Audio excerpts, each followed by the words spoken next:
Council, if you could take your seat, please. We'd like to get started.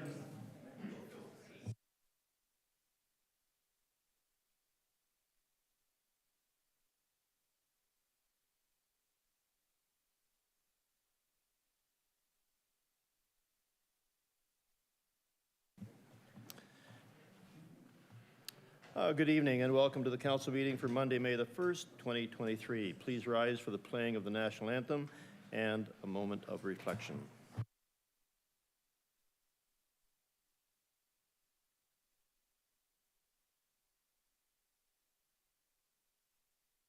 Oh, Canada, our home and native land, true patriot love in all of us command. Carton brasse porter le pays, il sait porter la croix.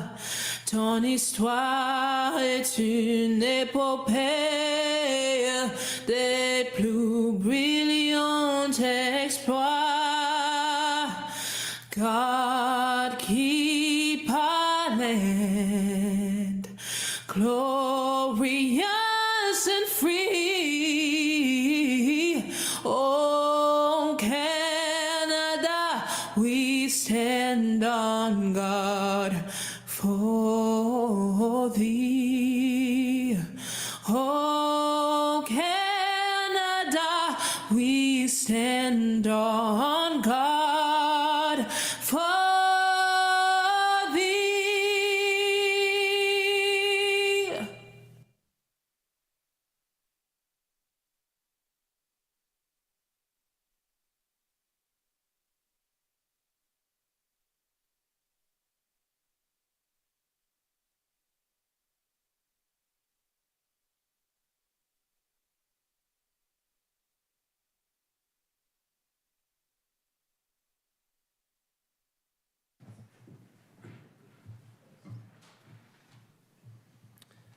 I'll ask Councillor Lindell, please, to read the land acknowledgement.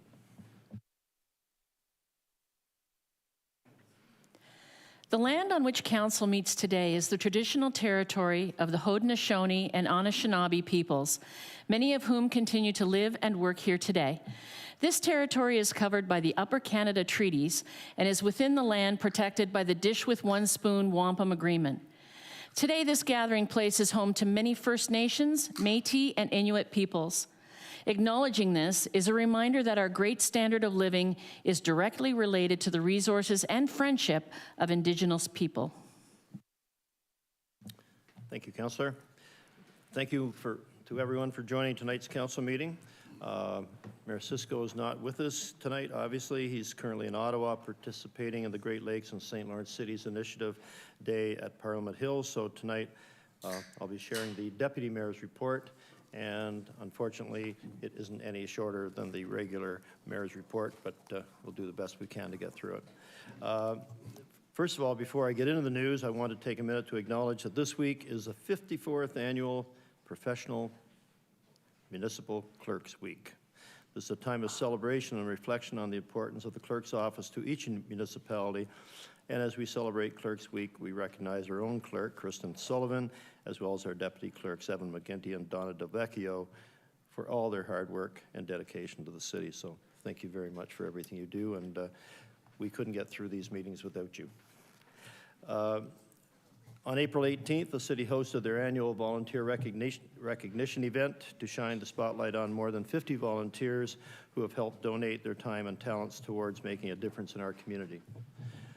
Held during National Volunteer Week in Canada, the recipients were recognized as fulfilling this year's theme of Volunteering Weaves Us Together, as their individual and collective actions help create a strong, interconnected, and vibrant community. In addition to Community Impact Awards presented to 55 volunteers, 2 special awards were presented, with Joe Vagno recognized as the Mayor's Volunteer of the Year Award, and Cheyenne Jenkins honored with the Margaret and Robert McLennan Youth Volunteer of the Year Award. Congratulations to everyone, and thank you to anyone who's a volunteer in St. Catharines for all the work that they do. Volunteers make life in St. Catharines so much easier for all of us. Congratulations to city staff for receiving the Climate Action Award from the Water Environmental Association of Ontario, presented in partnership with Ontario Waterworks Association. The award recognizes and acknowledges innovations in infrastructure that adapt to climate change or reduce climate impacts by significantly decreasing greenhouse gas emissions.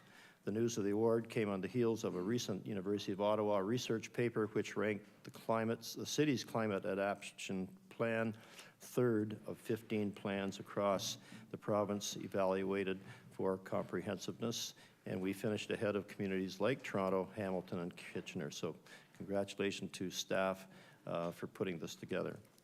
Earth Day Expo last week, I was happy to represent the mayor at the links for the Green Learning Earth Day Expo hosted at Market Square. It was great to see all the students in attendance learning about the importance of respecting our environment. These students will be part of the next generation of change makers working to create awareness and making awareness and effective changes that will mitigate climate change and save our environment. Thank you to Yaneth and the links for Greener Learning for organizing another great day for Earth Day. I was pleased to take part in another Earth Day initiative last week, this time joining a group from the Algoma Central Corporation for a cleanup along the Welland Canals Parkway. I was joined by Doug Walls, co-chair of the Friends of Malcolmson Park, and we accepted a $1,000 donation from Algoma to go towards future plannings and improvements to the park, and thanks to Algoma for doing that. The March of Dimes event, I was pleased to represent the mayor at the March of Dimes 37th Volunteer Appreciation Luncheon at Club Roma. March of Dimes Canada is doing fantastic work in our community and in communities across Canada. Because of a dedicated group of volunteers, people with disabilities can access key programs and services to build their independence and empower them to participate in their community. National Day of Mourning, this past Friday, we recognized the National Day of Mourning, a day first recognized by the Canadian Labour Congress in 1984 to raise public awareness of worker injury, illness, and death.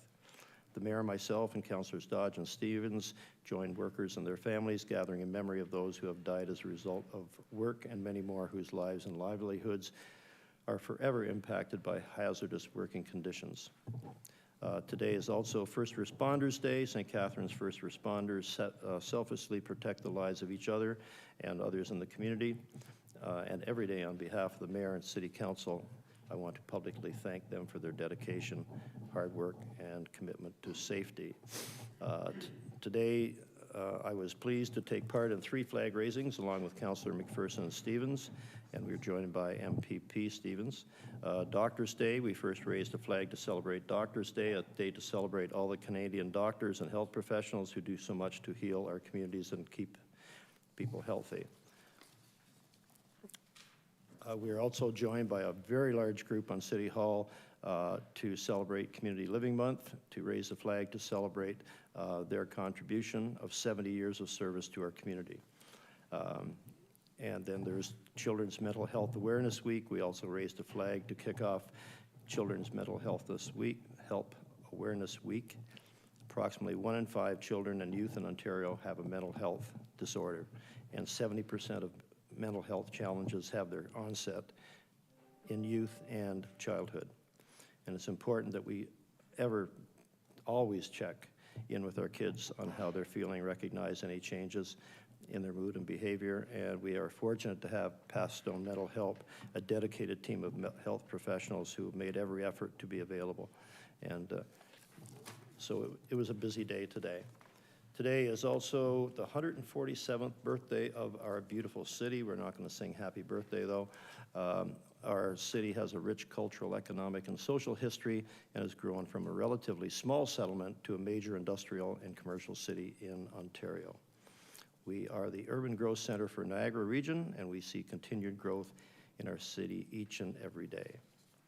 A reminder, last week the city reopened the beach parking system for the 23 season. St. Catharines residents are now able to purchase beach lot parking permits online again this year for only $15 for the entire season.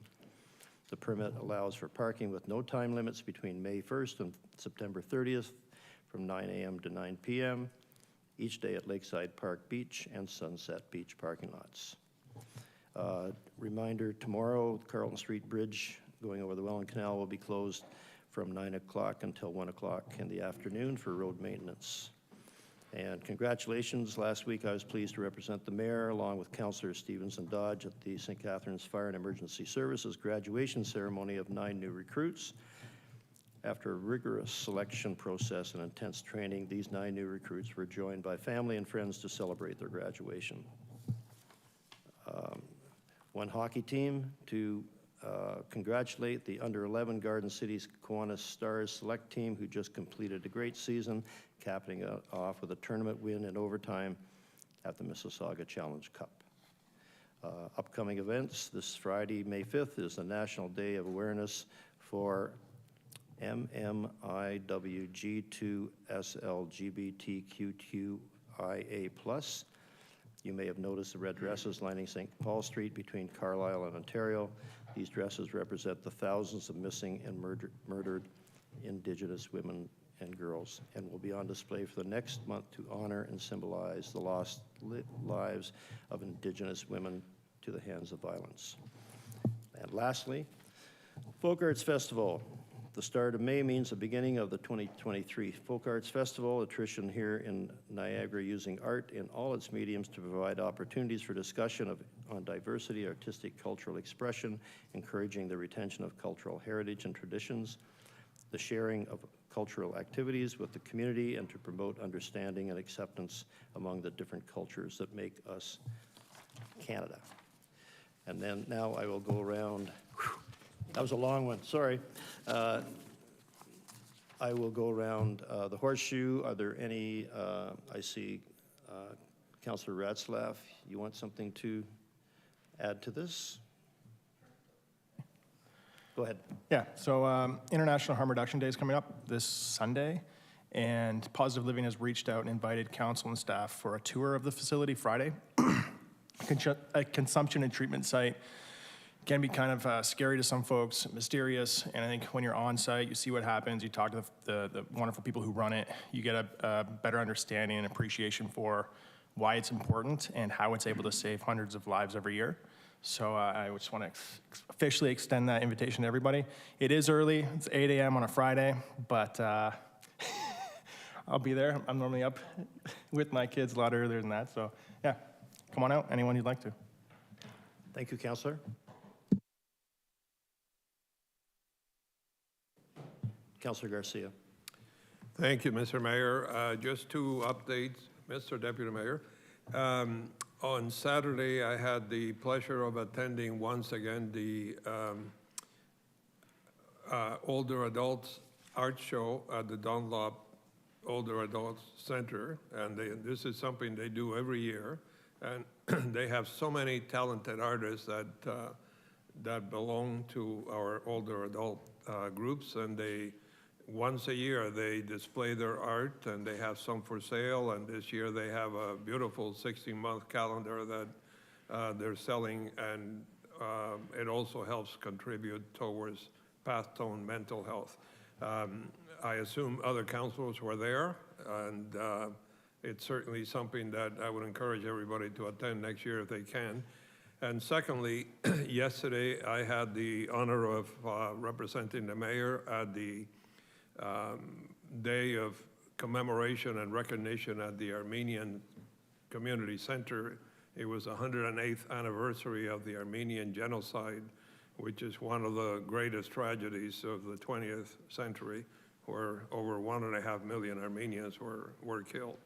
So Councillor McPherson and Stevens attended with me, and it was a very moving ceremony. Thank you. Thank you, Councillor. Councillor Stevens.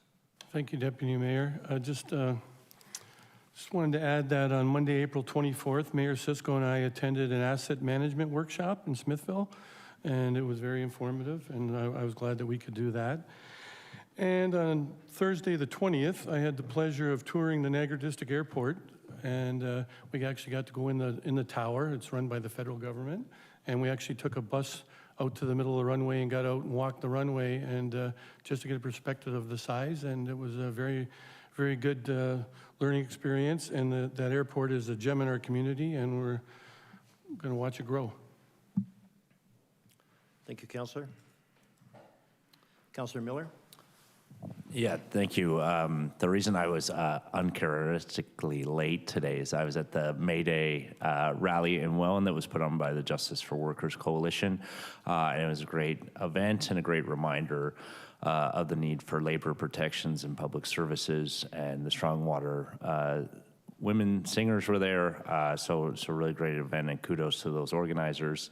And I'll also just quickly note, shout out to the Moffat Street Neighbors group, including Ryan Metz, who organized a cleanup around Earth Day as well, like they do every year, and Councillor Lindell was instrumental in allowing that to happen and the city to pick up all that garbage. So thank you, neighbors, for your work, and thank you, Councillor Lindell.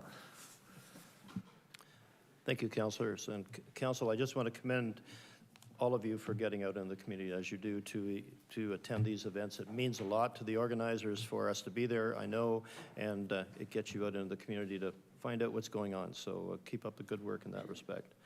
Now to the adoption of the agenda. I'll turn this to the clerk, and go ahead. So there's a number of items of additional correspondence.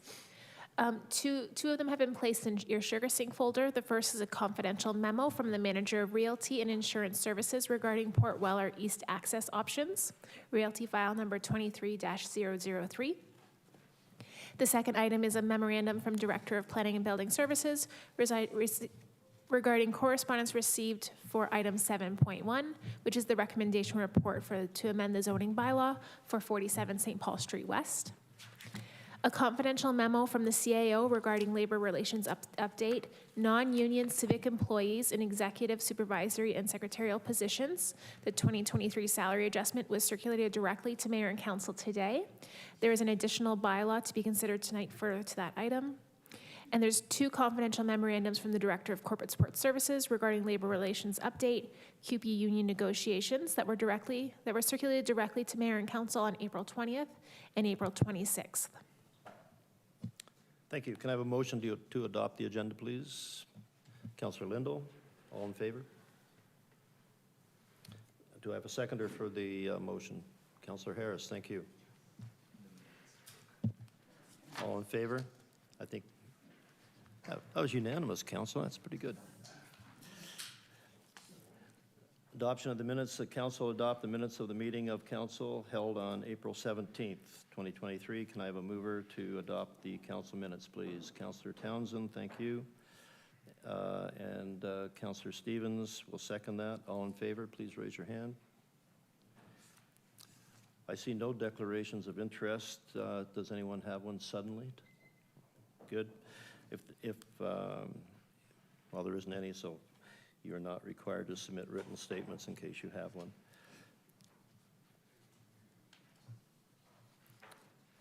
Councillor Garcia, in a motion to move consent reports, you requested to endorse item 641, sub-item 1, correspondence from the town of Grimsby regarding the changes to the municipal heritage register. You just want to ask us to support that, correct? Okay. All in favor of supporting that from the town of Grimsby? Thank you. And so the motion that council approve the consent agenda, save and accept those items brought forward for discussion, and that council endorse a resolution from the town of Grimsby regarding change to the municipal heritage register. All in favor? Raise your hand. Just one moment. Councillor Williamson, I think, is pulling item 6.1. Oh, yes, I missed that. Sorry. Councillor Williamson will be moving 6.1, the 2022 development charges treasurer's statement, to discussion. Consent reports. Clerk. So today's consent agenda includes item 6.2, financial management services, corporate asset management 2022 Community Benefits Charge Reserve Fund Statement. Item 6.3, Municipal Works Fleet Maintenance, Single Source Procurement of Roll-Off Trucks. And then 6.4, Legal and Clerk Services, Council Correspondence, Save and Accept sub-item 1, which will be endorsed. Councillor Williamson. Yes. Councillor Townsend.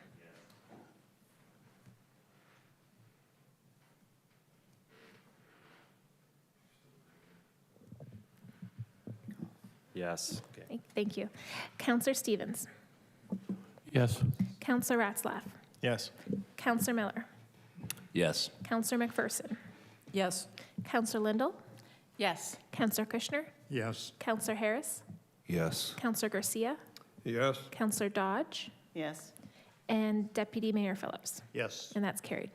So we're going to do this. Okay, good, thank you. Okay, we'll now enter into the public meeting. 7.1, Planning and Building Services, Recommendation Report Application to amend zoning bylaw 2013-283, subject lands 47 St. Paul Street West, owner 10009374. The purpose of this public meeting is to ensure that sufficient information is available for the public to understand the proposed amendment to the zoning bylaw regarding 47 St. Paul Street West, and to provide the public with an opportunity for input before council's decision. If a person does not make an oral written submission prior to the council decision, that person is not entitled to appeal the decision to the Ontario Land Tribunal and may not be added as a party to the hearing of any appeal by others without the permission of the tribunal. Public meeting will proceed as follows. Staff will explain the application and staff's recommendation. Then the agent will present and council will have an opportunity to ask questions. Members of the public wishing to delegate were advised to register by 9 a.m. today. No delegates have requested to speak. Is there anyone in attendance who wishes to speak? Seeing none. And then we'll close the public meeting. The public meeting is now open. I call upon Natasha McDonald, Planner 1, to present. Natasha?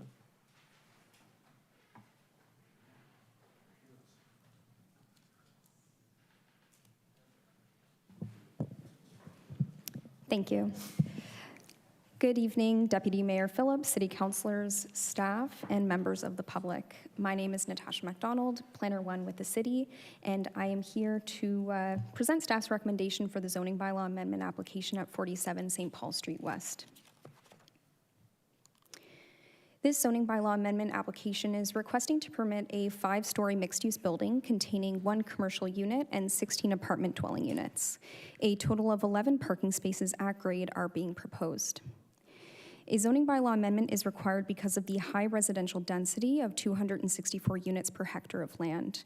The application will also address site-specific items, including yard setbacks, parking, landscape buffers, and encroachment for exterior staircases. As such, the application requests to rezone the lands from medium-density mixed-use, M1, to medium-high-density mixed-use, M2, with a special provision. This map shows the subject lands, 47 St. Paul Street West, which has frontage along 3 roads, being St. Paul Street West, Flemmerfelt Street, and St. Paul Crescent. The property is located just southwest of the city's downtown and is in close proximity to the St. Catharines GO Transit station. Here are views of the subject lands from its 3 road frontages. The lands have been vacant since approximately the year 2000, with the most recent use being a gas station. Given its previous use, a record of site condition is required to be filed with the Ministry of Environment, Conservation, and Parks prior to any residential development. Across St. Paul Street West to the north are a number of 1- and 2-story residential dwellings and mixed-use buildings with retail and service commercial uses. Abutting to the east of the property is a 2-story residential dwelling, a vacant 2-story building, and a motor vehicle repair garage. Across St. Paul Crescent to the south are institutional uses with Edith Cavell Public School and the Elam Christian Fellowship. Approximately 300 meters further south is the CN Main Line. And across Flemmerfelt Street to the west is a one-story plaza containing the St. Catharines Brazilian Jiu-Jitsu Academy and 2 restaurants. So shown here is the proposed site plan for the development with the new lot line outlined in black and the building footprint outlined in yellow. The ground floor is occupied by the commercial unit at the corner of St. Paul Street West and Flemmerfelt Street, with the upper floors containing the 16 apartment dwelling units. The main entrance for residents is via Flemmerfelt Street, with exterior staircases in the front and rear yards as additional access points. Vehicular access is via St. Paul Crescent, with access to an at-grade parking area of 11 spaces, including 1 accessible space. Bicycle parking is also going to be provided on site at the main entrance. And shown here on the site plan, shaded in blue, is also the road widenings that are going to be taken by the region and the city, being along St. Paul Street West, Flemmerfelt Street, and St. Paul Crescent.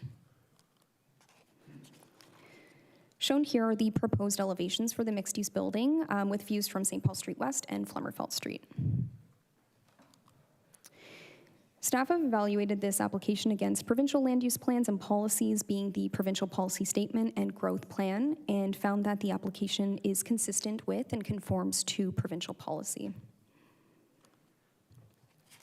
Staff have also reviewed the application against regional land use policy, being the Niagara official plan, and found that the application is in keeping with regional policy. And finally, staff have evaluated the application against the city's official plan, being the Garden City Plan, which designates the lands as Mixed Use 1 on Schedule E67, being the GO Transit Station Secondary Plan. This designation permits a range of medium and high-density uses, including mixed-use buildings containing commercial and residential units, and encourages transit-supportive development. The proposed development does conform with the Garden City Plan and GO Transit Station Secondary Plan, and therefore an official plan amendment is not required. In terms of zoning, the subject lands are currently zoned M1, being medium-density mixed use under the city's zoning bylaw. The M1 zone permits a range of uses, including residential, commercial, and mixed-use buildings, with a maximum residential density of 100 units per hectare of land. The proposal will rezone the property to M2, being medium/high-density mixed use, which would continue allow the mix of uses currently permitted, but at a higher residential density than the M1 zone. And the applicant has also requested a special provision as part of the rezoning. The requested special provision 171 will address site-specific items, which includes the proposed increase in residential density to 264 units per hectare of land. The special provision will also limit the building height to 20 meters and applies yard setbacks that largely comply with what's currently permitted on the lands in the M1 zone. The special provision requests a reduction in total parking from 13 spaces to 11 spaces for the mixed-use development. The 11 spaces includes 1 space for the commercial unit and 10 for the residential units. The special provision will also address reduced landscape buffers, setbacks to upper balconies, and an encroachment for the rear yard exterior staircase. Staff note that due to considerable road widenings being taken, which equals to nearly 300 square meters of land, this has resulted in some of the zoning deficiencies. And despite these constraints, the proposed concept achieves the intent of the GO Transit Station Secondary Plan policies and largely complies with current M1 zoning while maintaining a functioning building footprint. The application was circulated to city departments and external agencies where no objections were received. Notable requirements during site plan approval stage, should council approve the zoning amendment tonight, include the submission of a Phase 2 environmental site assessment, the filing of a record of site condition with the Ministry of Environment, Conservation and Parks, as well as a noise study. On January 25th, 2023, an online open house was held for the application. The city received comments from 5 members of the public during this engagement period. Staff received a few comments expressing general support for the development of the vacant lands. However, concerns were raised regarding parking, traffic, and potential noise complaints. Regarding parking and traffic, staff note that transportation staff have reviewed the proposal and do not have any concerns. The zoning bylaw requires a total of 13 spaces for the development, and the applicant is proposing 11 spaces. The lands are within walking distance to GO Transit and have access to 2 local bus routes.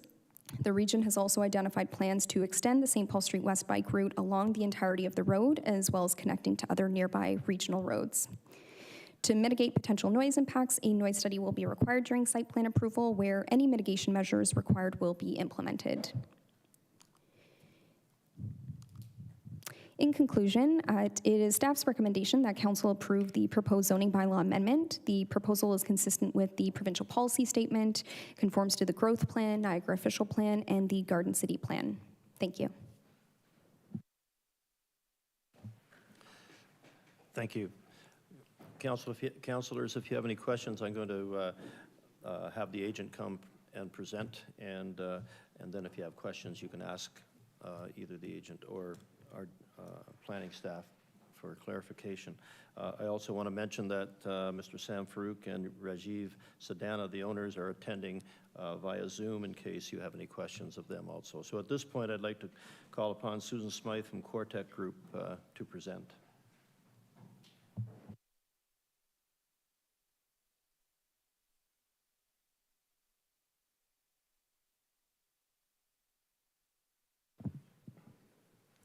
Good evening, Deputy Mayor, members of council and committee, and those joining by public. I did prepare a presentation. However, it seems like city staff has provided a great synopsis of the proposal. I can provide maybe some further details if you'd like on the site plan. So if we can forward the slides to page 3. Yes, thank you. So essentially, this is just another iteration of the site plan, just highlighting, delineating in yellow, for instance, the road widening requirements. So as noted by staff, a substantial amount was provided for regional and city widening on 3 sides. That therefore reduced the site area quite significantly. However, based on some revisions to the design of the building, we were able to accommodate and maximize the site to provide for the mixed commercial and residential units as being proposed. Within this proposal, there is a mix of 1-bedroom and 2-bedroom units, ranging between 667 to 721 square meters. For the 1-bedroom, and for a 2-bedroom between 732 to just shy of 800 square feet. Each of these units will have a balcony space, so a dedicated amenity space.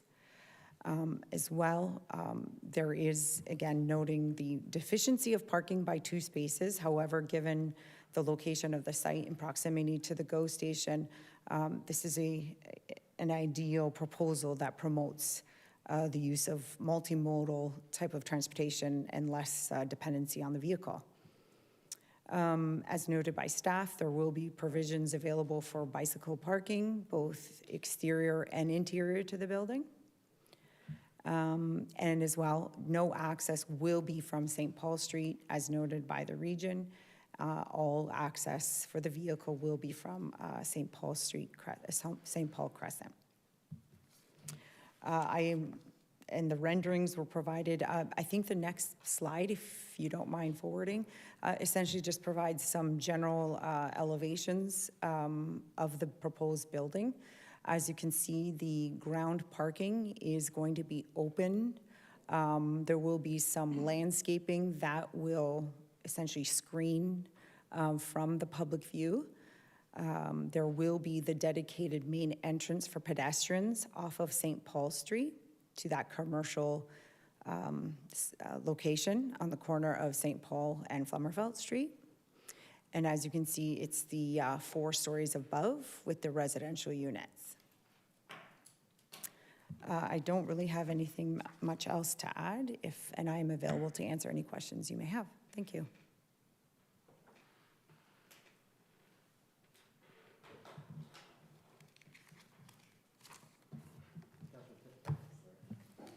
Councillor Townsend? Thank you, Deputy Mayor, through you to the presenter.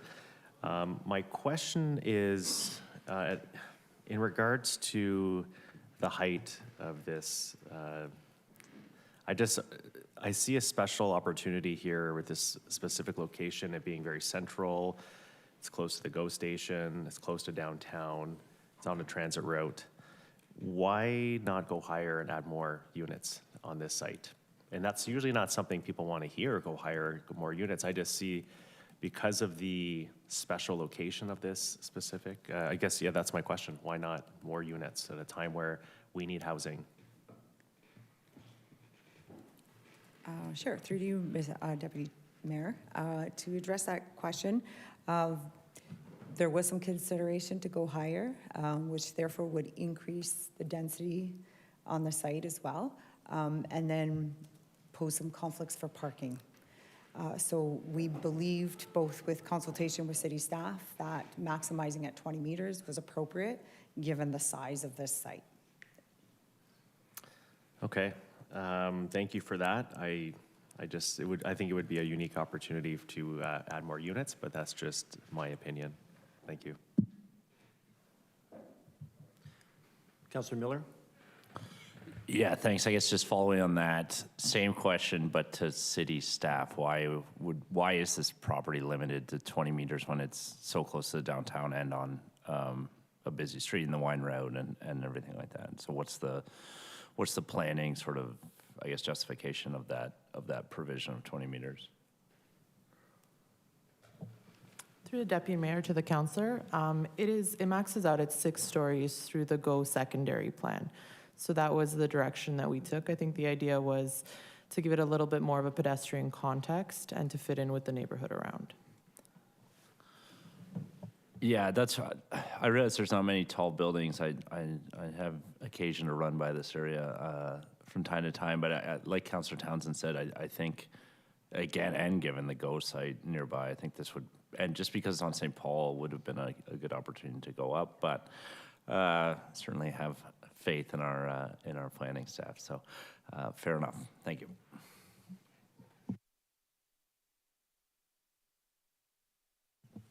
Councillor Williamson? Oh, I'm good. Okay, thank you. Thank you, Mr. Acting Mayor, through you to the presenter. You've left the staircases open. I just wonder why you might not think of enclosing them just for protection from the elements. Through you, Deputy Mayor, to Councillor. Actually, they are exposed, but there will be some sort of fencing, or not fencing, but there will be some protection for no entry from just the general public entering the staircase. It was a design element, to be quite honest, to provide some interest to the building.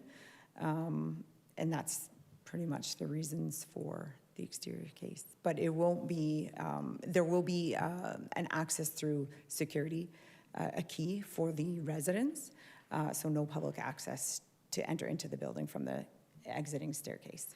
Thank you. And are you incorporating any green elements, any environmental sustainability?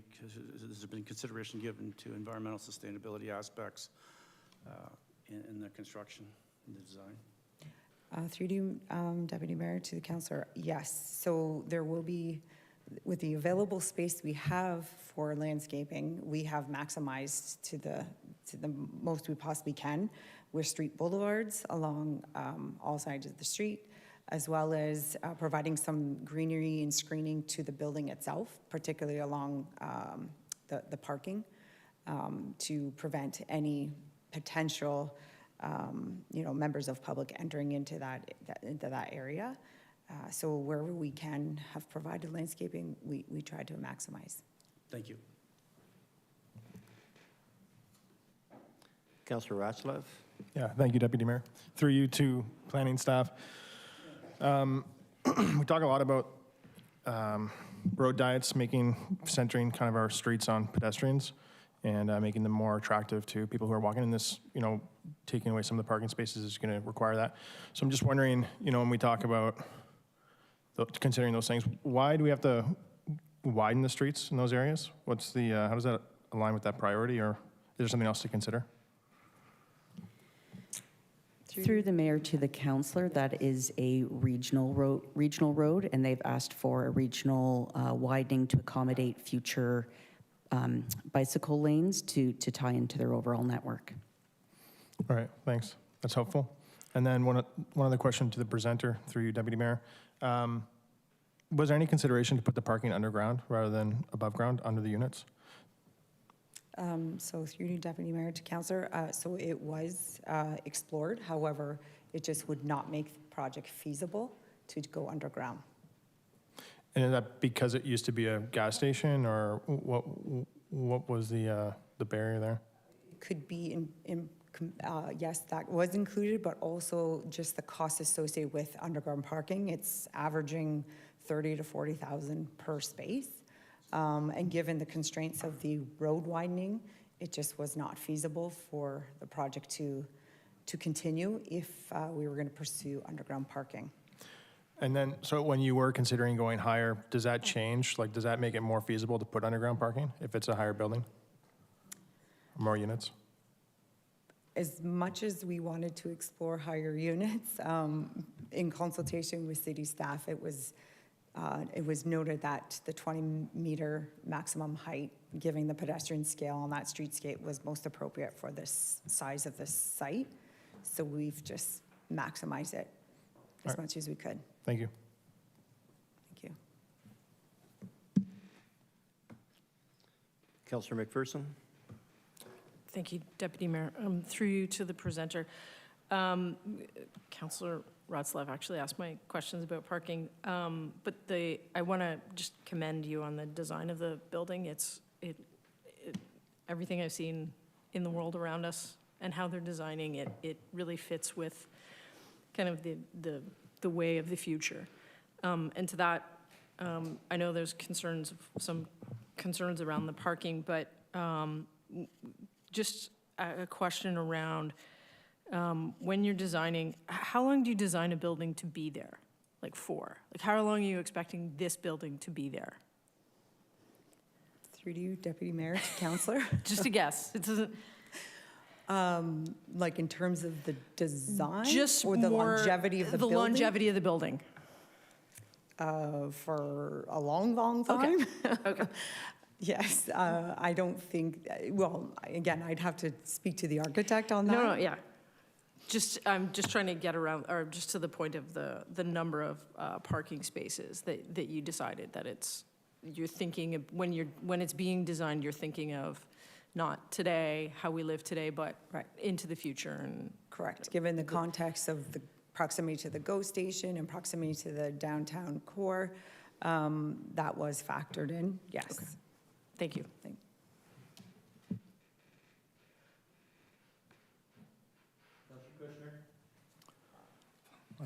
Thank you, Mr. Deputy Mayor. The building has been well received by the community at large, the business community, but they find it very problematic in terms of parking. There's a derelict building to your northeast.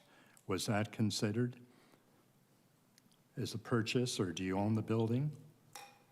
Through to you, Deputy Mayor, I would have to ask our client if that was pursued. To my understanding, I don't think it was.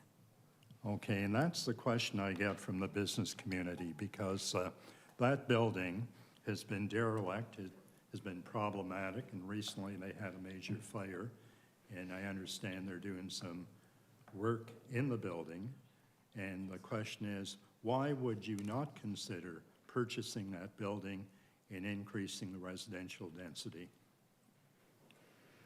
Through Deputy Mayor to the councillor, that's a great question, and I would have to go back unless Mr. Rajiv, with Rajiv or Sam, if they're in attendance right now, if they want to address that question. Would you like that referred to them? They are hopefully on Zoom. Councillor, would you like that referred to them? Thank you. Can we get our Zoom up for Mr. Farouk or Mr. Sandana? Hello.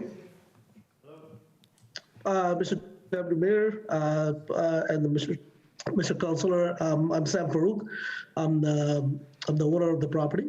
I could probably address that question we did look into surrounding lands to purchase and consider the possibility of increasing density or getting more parking.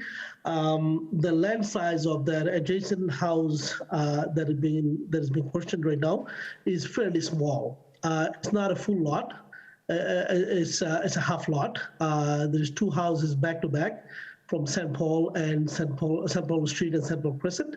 So just acquiring that lot that has been burned down would not make a significant difference as far as gaining more property, and would not and the price at the time they were asking for before burn down wouldn't make the project feasible from what we can achieve by acquiring the land because of the size of the land and the price they were asking for. Councillor? Yes, I found it difficult to hear, but my question has been answered. And my next question is, I didn't know there were two properties. I thought they were separate, but would you have considered purchasing the one property that fronts on St. Paul Street West for more parking? St. Paul Street West. Okay, yeah. So that is the property that is smaller in compared to the property that is on St. Paul Crescent. So that property, that house that is burned down, is a very small property. And as I mentioned before it got burned down, they asked for a significant amount for that house because there was, I guess, the house was rented out to multiple people and there was income in the house. It's just business-wise, it didn't make any sense for us to purchase a very small lot where we can't even have a proper driveway or even include too much parking. The way the shape of this lot is, it's a square lot, having a little portion in the front. Discussing with the architect, it didn't make sense to purchase that property at that time. Okay, my next question is with respect to the commercial aspect of it. There is a lot of commercial on St. Paul Street West, and some of it now is being converted to residential. And if that's the case, why would you not go with residential rather than commercial? So the commercial unit that is in the ground floor, it's a very small unit. Maybe suitable for a coffee shop or even a newspaper stand or something along that line. It's not suitable. The space is not suitable for a residential unit. Is there any residential on the first floor? No. And you're saying the first floor is too small for residential? It's Parking. Yes. Okay, my next question is, based on your experience as a planner, what requires more parking, a condominium or a rental unit? Through to you, Mr. Deputy Mayor, to Councillor. So in order to maintain the reduced parking requirement with a mixed-use development, so that maintaining commercial on the ground floor with residential above, so that is one space dedicated to residential, and then another parking ratio dedicated to the commercial. What we've tried to do is to design the building such that majority of the parking is dedicated to the residential units. So residential parking is obviously more, is important in comparison to commercial, particularly in this location, with the convenience of pedestrian mobility along St. Paul Street, proximity to again, transit. So therefore, the mixed use establishment with the commercial on the ground floor and residential above, we think that this proposal best suits that requirement. Okay, but my question is, in your experience, what requires more parking, a condominium unit or a rental unit? Through you, Deputy Mayor, it depends on the location of the site. If there is an opportunity to utilize transit, then I would think there could be some more dedication for commercial space parking, particularly if there's no allocation for parking on the street. And then in other locations, sometimes the dependency on vehicles for residents is pretty high. So in this proposal, we think that we met both circumstances. Okay, thank you, Mr. Deputy Mayor, and I'll have questions for staff later, or shall I ask them now? Later, Thank Councillor, you. please. Councillor Dodge? Thank you. Through you, Mr. Deputy. Yeah, through you, Mr. Deputy Mayor, to the presenter. I was just wondering if, as the other councillor had referred to, the longevity of the apartment being there and whatnot, are you planning on putting in any like green rooftops, perhaps, or like geothermal heating and things like that, so there's no zero imprint on the community? Through you, Deputy Mayor, to the councillor. To my knowledge, there was no there has been no discussion of utilizing that type of geothermal or any type of net zero emission. That is something that we can definitely have discussions going further through the site plan approval process. And that's something that, yes, we'll have to have discussions with the client owner. Feasibility has probably a lot to do with it. I know that the design of the building has the mechanical for the building on the rooftop. If there's opportunities to provide some green roof, maybe that's something that can be explored. I'll have to have the discussions with the architects.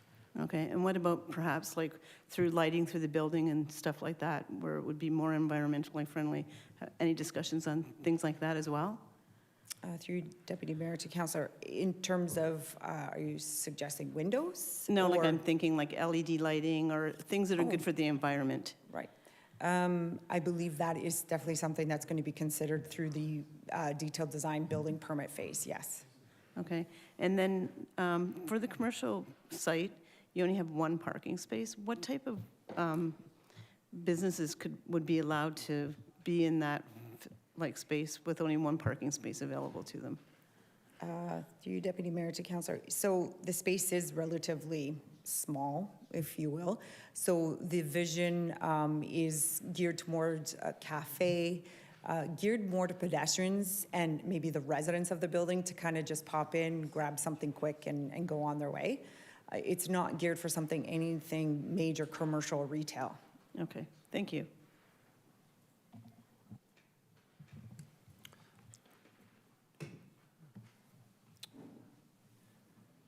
Councillor Harris. Through you, Mr. Deputy Mayor, to the presenter. I'm just looking at the actual site plan. I believe it's the site plan. Is there any way, a lot of people in the neighborhood have been complaining that there's not enough parking. Is there any way you can incorporate 2 other spots in that plan? Anyway. Through you, Deputy Mayor, to the councillor.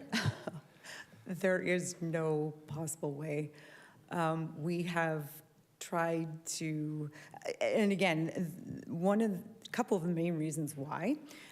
So the way that the columns are positioned to support the building, that essentially takes into some available space, if you will, for a parking space.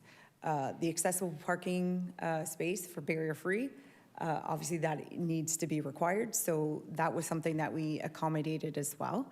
So given to the site itself, constrained by the road widening and trying to maintain a balance and some available land for landscaping, there really is no space available. Okay, my next question is, one of the neighbors is a little bit concerned because there is an auto repair shop right next door that has a large makeup air unit on the roof that probably makes some noise. Is there going to be any sort of buffering or anything in place that, you know, when these condos are built, they actually aren't going to be seeing that or hearing that, or there's no balconies facing that? Because I think this person doesn't want, in the future, people to come forward and say, you know, your unit's making a lot of noise. Through Deputy Mayor to the councillor. So as noted by city staff, as part of the site plan process, there is the requirement for the noise study, and that essentially will identify the concerns or issues, as well as recommendations for noise and odor from adjacent uses to the future residents of the building. particularly clauses, for instance, in the sale and lease agreements that they acknowledge what the adjacent uses are, they acknowledge the potential noise generated from the road, and that they really can't really complain, if you will. Perfect. Yeah. Okay, my next question through you, Mr. Deputy Mayor, to I believe the Director of Planning and Building. Is there parking allowed on St. Paul or Crescent right behind? I'm not sure. I just drive down that street. I don't park on it. Through the deputy mayor to the councillor, I don't know, but we'll try to find out for you. Because would that be something that we could look into if we, like if it's not, we could actually look into it for this development? We could certainly ask Transportation Services to look into that as an option. Okay. That's it for me. Before we close the public meeting, one question I have, of the parking spaces that you're allotting, you're having one accessibility spot, and will there be, of the other ones, are there any going to be visitor parking spots, or is it just going to be strictly allocated for residents? To address your question, Deputy Mayor, so essentially, the parking is dedicated primarily for the residents of the building and the commercial space. Yeah, and so likely visitors parking could allocate on the streets where it is accommodated for on-street parking. Okay, thank you. Thank you. Any further questions from councilors? Thank you very much for your presentation. At this point, I'd like to make a motion that council close the public meeting respecting the application to amend zoning bylaw 2013-283 for 47 St. Paul Street West. Can I have a motion to close the public meeting, please? Councillor Townsend, seconded by Councillor Miller. All in favor, please raise your hand. Thank you. Public meeting is now closed, and the council will come to order. Persons wishing to receive notice of council's decisions should submit a written request to the office of the city clerk. Is there a councillor who would like to move the recommendation in the report? Thank you, Councillor McPherson. Can I get a seconder for the recommendation to the report? Councillor Ratzlaff, thank you. Before we get into any discussion, are there any further questions from staff? Councillor Harris. Through you, Mr. Mayor, or Mr. Deputy Mayor, to the Director of Planning and Building Services. Did you have a chance to? I think you did. I saw you nod over there, so I just wanted to see if you got some clarification. Thank you. Through the chair to the councillor. On one side of St. Paul Crescent, there is 2-hour parking. Okay, so I guess my next question is, like, this is a nice development and things. Is there a way that we could modify it so it would be like other streets in St. Catharines where you can get a parking pass and park for like 12 hours, and then perhaps you could move your vehicle so you don't get ticketed, that kind of stuff, instead of just 2 hours? Could we incorporate it into this kind of discussion here, or how does that work?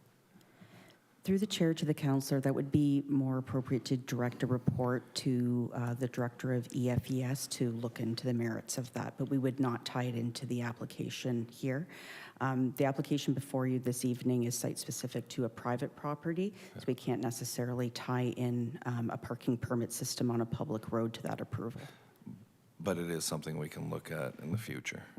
And currently, That's there's correct. 2-hour parking. How many spots are there? Do we know roughly? You can't tell from the overhead map? No? Quite a few. Okay, thank you. Councillor Kushner?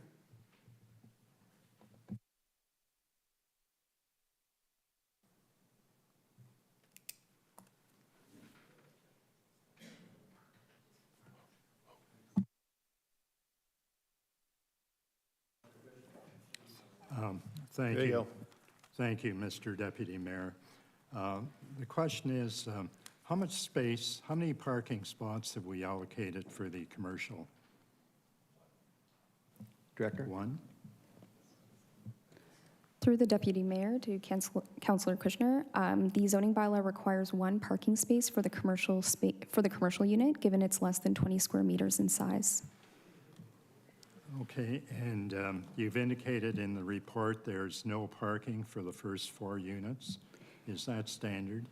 Through the I gather Deputy it is. Mayor, that's correct. For mixed-use buildings with apartment dwelling units above a commercial unit, the first 4 residential units do not require parking, and that's why the total parking for this proposal is 13 spaces, 12 for the 16 units, and then 1 for commercial. And on page 21, is the encroachment on city property or where? For the exterior staircase? Yes. No, it's not encroaching into city property. It's, the provision permits an exterior staircase to encroach into a required yard within the private property. So it just encroaches 20 centimeters more into that rear yard than what the zoning bylaw permits as of right. Did you say the encroachment is on private property? That's correct. It's within the rear yard of the private property. Okay, and the neighborhood has agreed to that encroachment? It's on private property. It wouldn't need any approvals. It's the subject property, I should note, on 47 St. Paul Street West. Okay, and the noise study, I'm glad to see that as part of the requirement, possible requirement, because that would come in with the site plan. That's correct. And then any mitigation measures that are required to address potential noise concerns, such as, requiring air conditioning units or triple paned windows, those type of measures will be applied and tied to the site plan agreement that will be registered on title. Okay, that concludes my questions, Mr. Thank you, Councillor. Councillor Stevens. Thank you, Deputy Mayor, to Planning. The accessibility parking spot, that's required by law. Is that correct? Through to the Deputy Mayor, yes, that's correct. For this proposal, 1 accessible space is required. So with the limited number of parking, and if there's no one that requires that parking spot, so that there's like 9 instead of 10 if there's no one living in that building requiring that parking spot. But it's still required by law to have that opened. That's what I mean. If somebody had bought one of these condos and doesn't require a handicap parking, then that spot sits empty in perpetuity. Through the Deputy Mayor, my understanding is that the Ontario Building Code would require that the units be accessible, and therefore someone with accessible parking space needs would be able to live at that property. All right, okay, thank you. Thank you, councillors. Seeing Councillor Williamson, sorry. Go ahead. Thank you. Through you, Mr. Acting Mayor, to planning staff. The 8 bicycle parking spots there, are these going to be enclosed and are they going to be secure? Is that the plan for them? Through the Deputy Mayor, the 8 bicycle parking spaces, the zoning bylaw requires that they be a certain size and that they're required to be at the main entrance. In terms of them being enclosed or being outside, that's something that would be handled through the site plan stage, but they would be provided. Okay, I appreciate us seeing that being incorporated into the plan for sure. I just think that they're going to need to be secure and they're going to need to at least have some kind of a roof over them. Otherwise, they won't be that functional. People won't be willing to leave their bicycles because of the risk of getting stolen and being exposed to the environment. Thank you. Thank you, Councillor. Staff recommendation is before you right now. Is there any further discussion from any councillor, questions or discussion in regards to this? I was waiting for you to hit your button, Councillor. Thank you. Councillor Kushner. Yes, my question is, because of the concern with parking, and I know some of the councillors don't believe we should be concerned with the parking, but the commercial people in that neighborhood are concerned because it's already problematic, and in their opinion, this would exacerbate the present parking problem. So is there any way we can resolve that? Is there any way we can resolve their concern? Councillor Harris talked about perhaps referring it back to staff to see if we can obtain more parking, be it public parking or whatever. Director Kate, can you answer that? Possibly. Through the Deputy Mayor, this may be a good occasion to bring on Director Mercuccio to answer that question. Through you, Deputy Mayor, Mercuccio. Can you hear me? Yes. Okay. Through you, Mr. Deputy Mayor, the public parking that is on St. Paul Crescent is 2 hours parking. I believe the reason that it is 2 hours parking is because of the long-term parking that was occurring, which was not supporting the needs of the business. If we do look at removing the 2 hour parking, we will have vehicles that are there for extended periods of time, and there will be no turnover on the street. As for providing dedicated parking for the development on public right-of-ways, that is not a practice that we currently undertake. Councillor, so to answer your question.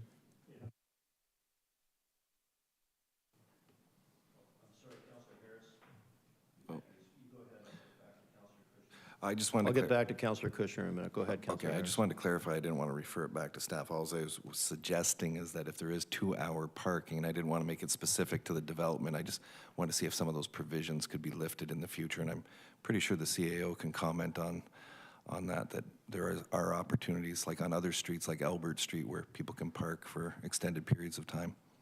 Mr. Oakes? Through you, Mr. Mayor, yeah, we have neighborhoods throughout the city that have residential parking permits throughout.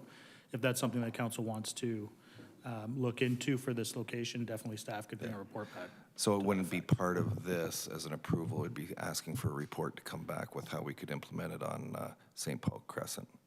That makes sense. Maybe I'll ask the Director of Planning, that's how the process would unfold. Through the chair to the councillor, the staff recommendation before you is with regards to the private property. Should council wish to look into alternative forms of, say, visitor parking or on-street parking, that should be a separate staff direction. Yeah. Thank you. Okay. Thank you, Councillor Kushner. Go ahead. Yeah, thank you, Mr. Deputy Mayor. My final question is, if we required more parking, could we have the developer obtain parking on another site to make arrangements with a neighboring facility? Have we ever done that? Through the Deputy Mayor to the councillor, that's typically something we reserve for commercial sites where there is some sharing of parking between different commercial uses that might be across the street from each other or in close proximity. It's typically not something that we look at for residential developments. Thank you. Thank you.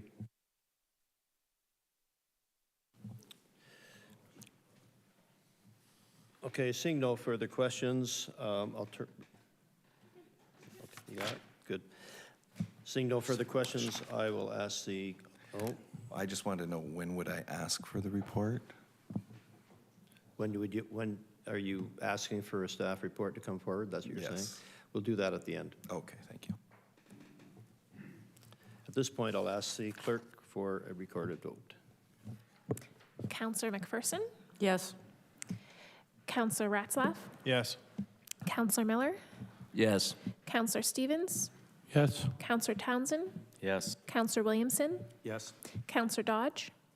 Yes. Councillor Garcia? Yes. Councillor Harris? Yes. Councillor Kushner? Yes. Councillor Lindell? Yes. And Deputy Mayor Phillips. Yes. And that's carried.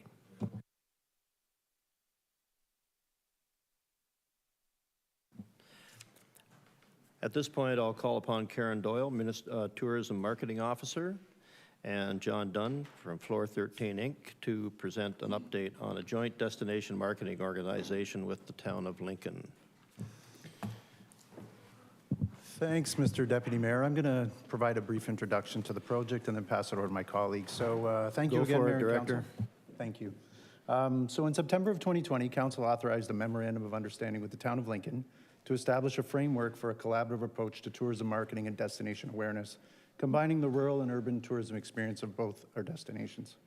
In the gallery this evening, I'm joined by my colleague and partner, Paul Deani, Manager of Economic Development and Tourism for the town of Lincoln. And tonight, beside me, I have Karen Doyle, our tourism marketing officer, who's managing this project on behalf of the city. Karen will briefly touch on the key deliverables outlined in the MOU and provide an introduction to our consulting firm who is zooming in this evening. Karen? Thank you, Brian. The MOU outlined a commitment to explore the development of a joint destination marketing organization to assist with destination marketing and promotion between our two communities. Staff utilized the goals included in the MOU as guidance to develop a request for proposal, which was awarded in early 2022 to complete a DMO strategic plan and governance model report that outlines a 3-year implementation strategy, including a funding and organizational governance model to support the creation of the new DMO. I will now turn it over to John Dunn, founder and president of tourism and hotel consulting firm Floor 13 Incorporated. Thank you, Karen. Can everybody hear me properly? Yes, go ahead. Perfect. All right. Thank you very much. Good evening, Mr. Deputy Mayor, councilors. Thanks for having us this evening to do our presentation. First, I'd like to thank Brian York and Karen Doyle for having helped us tremendously through this process of research. You've got very dedicated tourism advocates within the city, so that's fantastic. And I also want to thank all the different tourism shareholders, stakeholders that participated in our interview process and our survey process throughout not only St. Catharines, but all through the town of Lincoln and the whole adjoining area. So I'm going to share my presentation with you this evening, so you don't have to look at me and you can see this great presentation we've got going.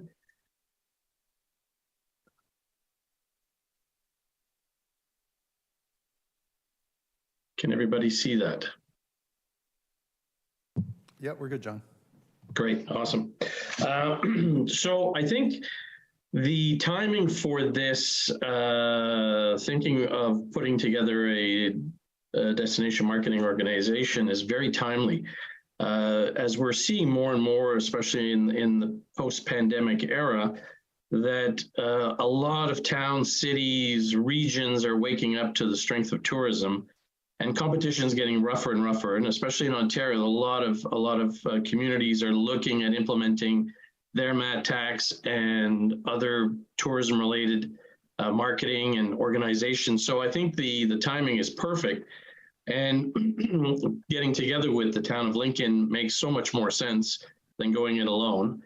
Really combining those two great products that you have, both that urban vibe and the rural side, really makes sense. And, you know, being right next to one of Canada's most iconic destinations, you can really help leverage that theme of the Niagara region as well and try to capture some of that business before it keeps going further south. So let me just start by saying that, you know, the whole project here is really to ensure a strong visitor economy for both St. Catharines and Lincoln. And what we mean by that is really to establish a future-focused destination marketing organization that has strong leadership, it has a cooperative leadership, and is stakeholder involved and driven. I think one thing that we've realized through this whole process is that we've got a coalition of the willing amongst tourism stakeholders within the region. People want a strong DMO. They want to move tourism forward. They want to get their fair market share of that. So that's one of the great things that you know, all destinations want, an engaged stakeholder presence, and you've definitely got it there. So we're off to the races on that side of things. So let me just give you a little bit of background. I know Karen mentioned it a bit in her opening comments, but really, you know, what we're really trying to do is look at how we can have the region itself capture that fair market share. We want to really take a regional approach to this. We want to ensure that the tourism sector is a major economic driver for the whole region. And I know a lot of people sometimes laugh at this, but because they don't really understand what the whole tourism infrastructure is all about, it goes beyond just hotels and restaurants. It affects thousands and thousands of people. The only thing is that you can't necessarily point to one company saying, well, there's 1,000 people that work there. We've got 1,000 people working in the tourism business, but there's 2 here, 5 there, 100 there, 50 there. So it's really dispersed throughout the whole community and employs a great deal of people. So it really is a pure economic driving sector. So we want to make sure that that's as well adopted within the thinking of the town and the city. We're looking at that hub and spoke approach, as I said earlier, with St. Catharines' urban vibe. It's got a lot of the hotel community there. It's got great food and beverage. It's got some great entertainment, and matching that with what we're seeing in the rest of the district in Lincoln, the town of Lincoln, with that whole sort of rural farm to table, obviously the craft breweries, the wineries. So really making that sort of a complete package so that we're not just selling one thing, we're selling the entire package together. Again, I spoke about the cooperation of the tourism industry. We want to be uber targeted on who we're going to go after. So we want to have that rifle approach and not that shotgun approach. And we want to be really innovative, take a really digital approach to it, because nowadays, anybody from 5 to 95 is online, and that's how they're doing most of their research and picking where they're going. So let's talk quickly on the situational analysis, just the research, the methodology behind it. So we came in, we've done a few of these type of projects all through Canada before, so we had some great data on some of the competition, best practices of destination marketing organizations out there, what kind of revenue streams we should be looking at, governance, bylaws, etc. We reached out to the local stakeholders, both at the municipal level, at the tourism stakeholder level, and at the economic development level. So we contacted about 90 people in all. We had about 25 in-person interviews, one-on-ones, and then we've got about 60 odd surveys that came back from the community as well. And all this helped us produce the recommendations for a new DMO structure between the two municipalities.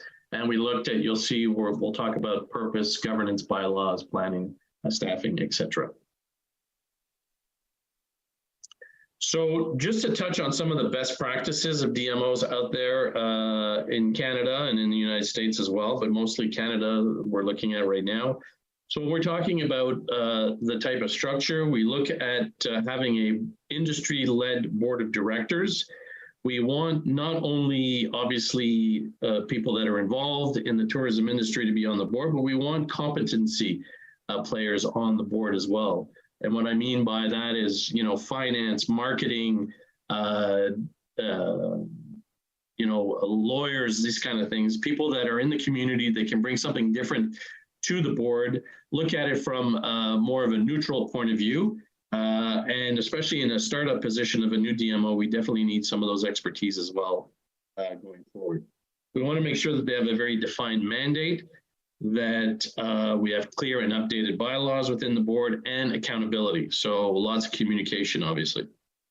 On the funding side, DMOs that make it are DMOs that have sustainable, committed funding over the long term. It can't be on one year, off the next. It really, there needs to be a commitment to some core funding over time. We also want to make sure that there's plenty of secondary funding sources as well, and I'll talk a little bit about that a little later on. We want to make sure that all that funding coming in is transparent, so that we're reporting back on a timely basis, and that there is some oversight from the board as well. When we look at the actual staffing of these DMOs, we're looking at, we want staff that's client-facing, so we want them out there talking to not only members, but actual clients as well. We want them to be accessible by our members and our stakeholders. Again, digitally focused, I can't stress that enough. The days of, rack brochures and maps are waning out, and it's all about being present in the digital space.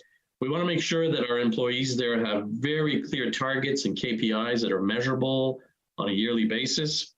We want to make sure that they're deployed strategically. So if we've got a salesperson, maybe it doesn't make much sense to have them in St. Catharines if all our clients are in Toronto. So maybe putting them in Toronto makes more sense.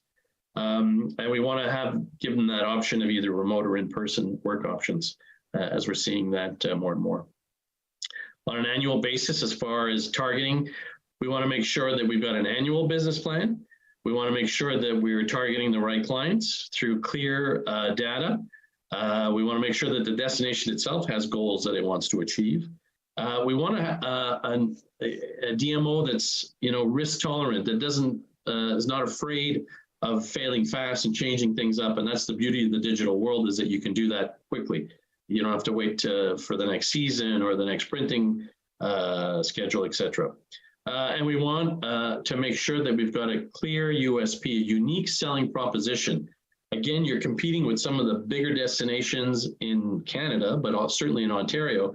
So we want to make sure that we're uber focused on how we're selling the destination and what we're telling people the destination is all about.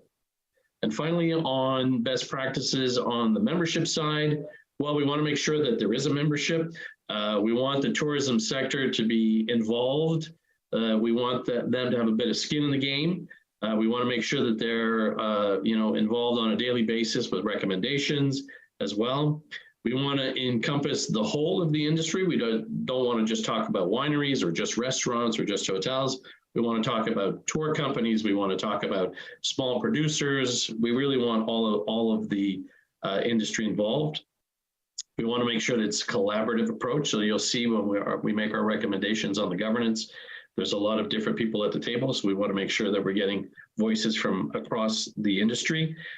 We want to make sure that we're pushing out pertinent communications, not just sending emails to send emails, but we want to make sure that what we're sending out makes sense, that it's business intelligence focused, it's data that members and stakeholders can use for their own purposes as far as planning and strategic planning.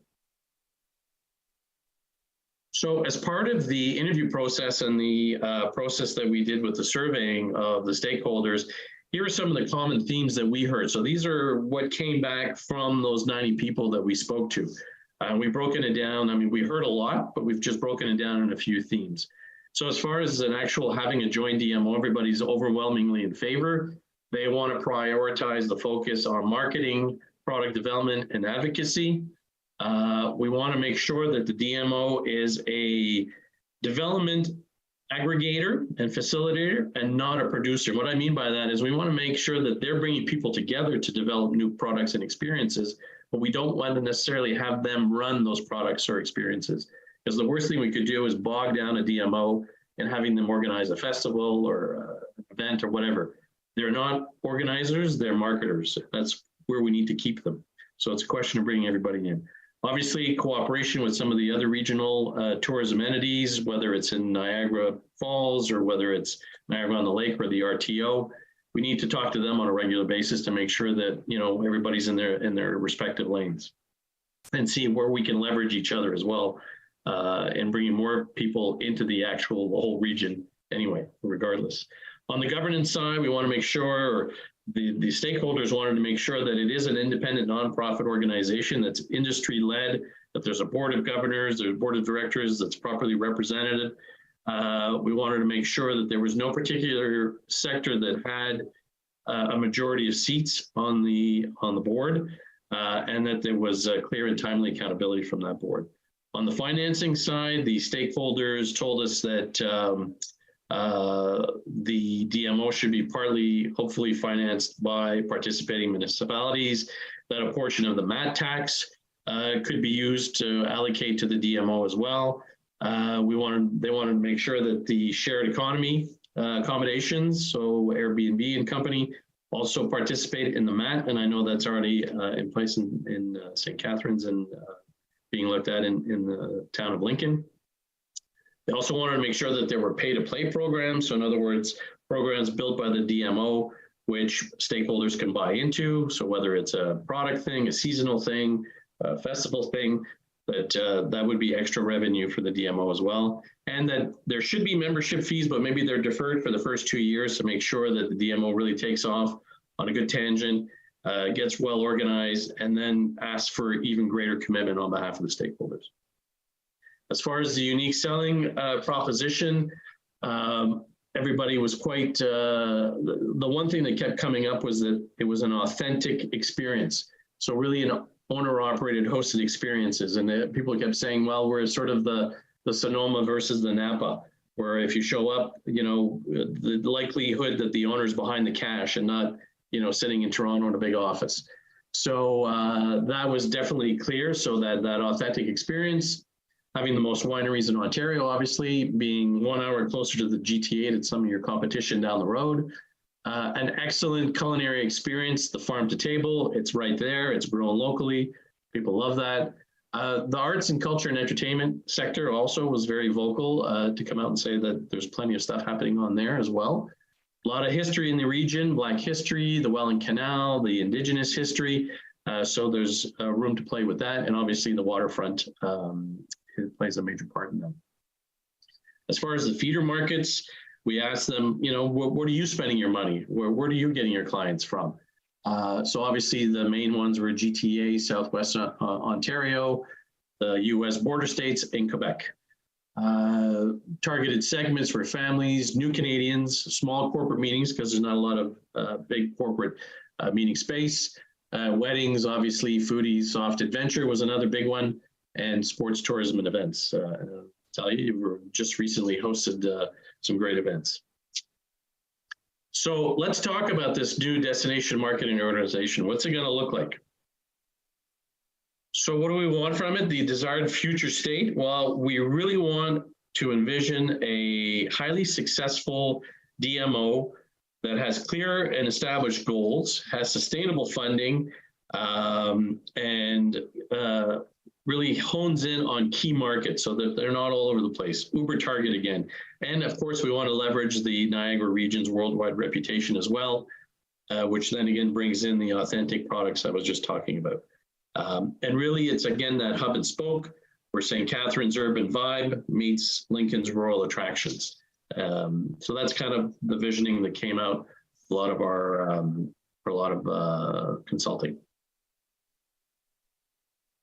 So the core purpose of a DMO is really to build that brand awareness, promote the benefits and the merits and the experiences within the region to leisure travelers, to travel trade, which is those bus tours that you see, corporate meetings. Obviously, there's a lot of those going around on the smaller side, obviously, within the region, just due to the lack of large meeting space.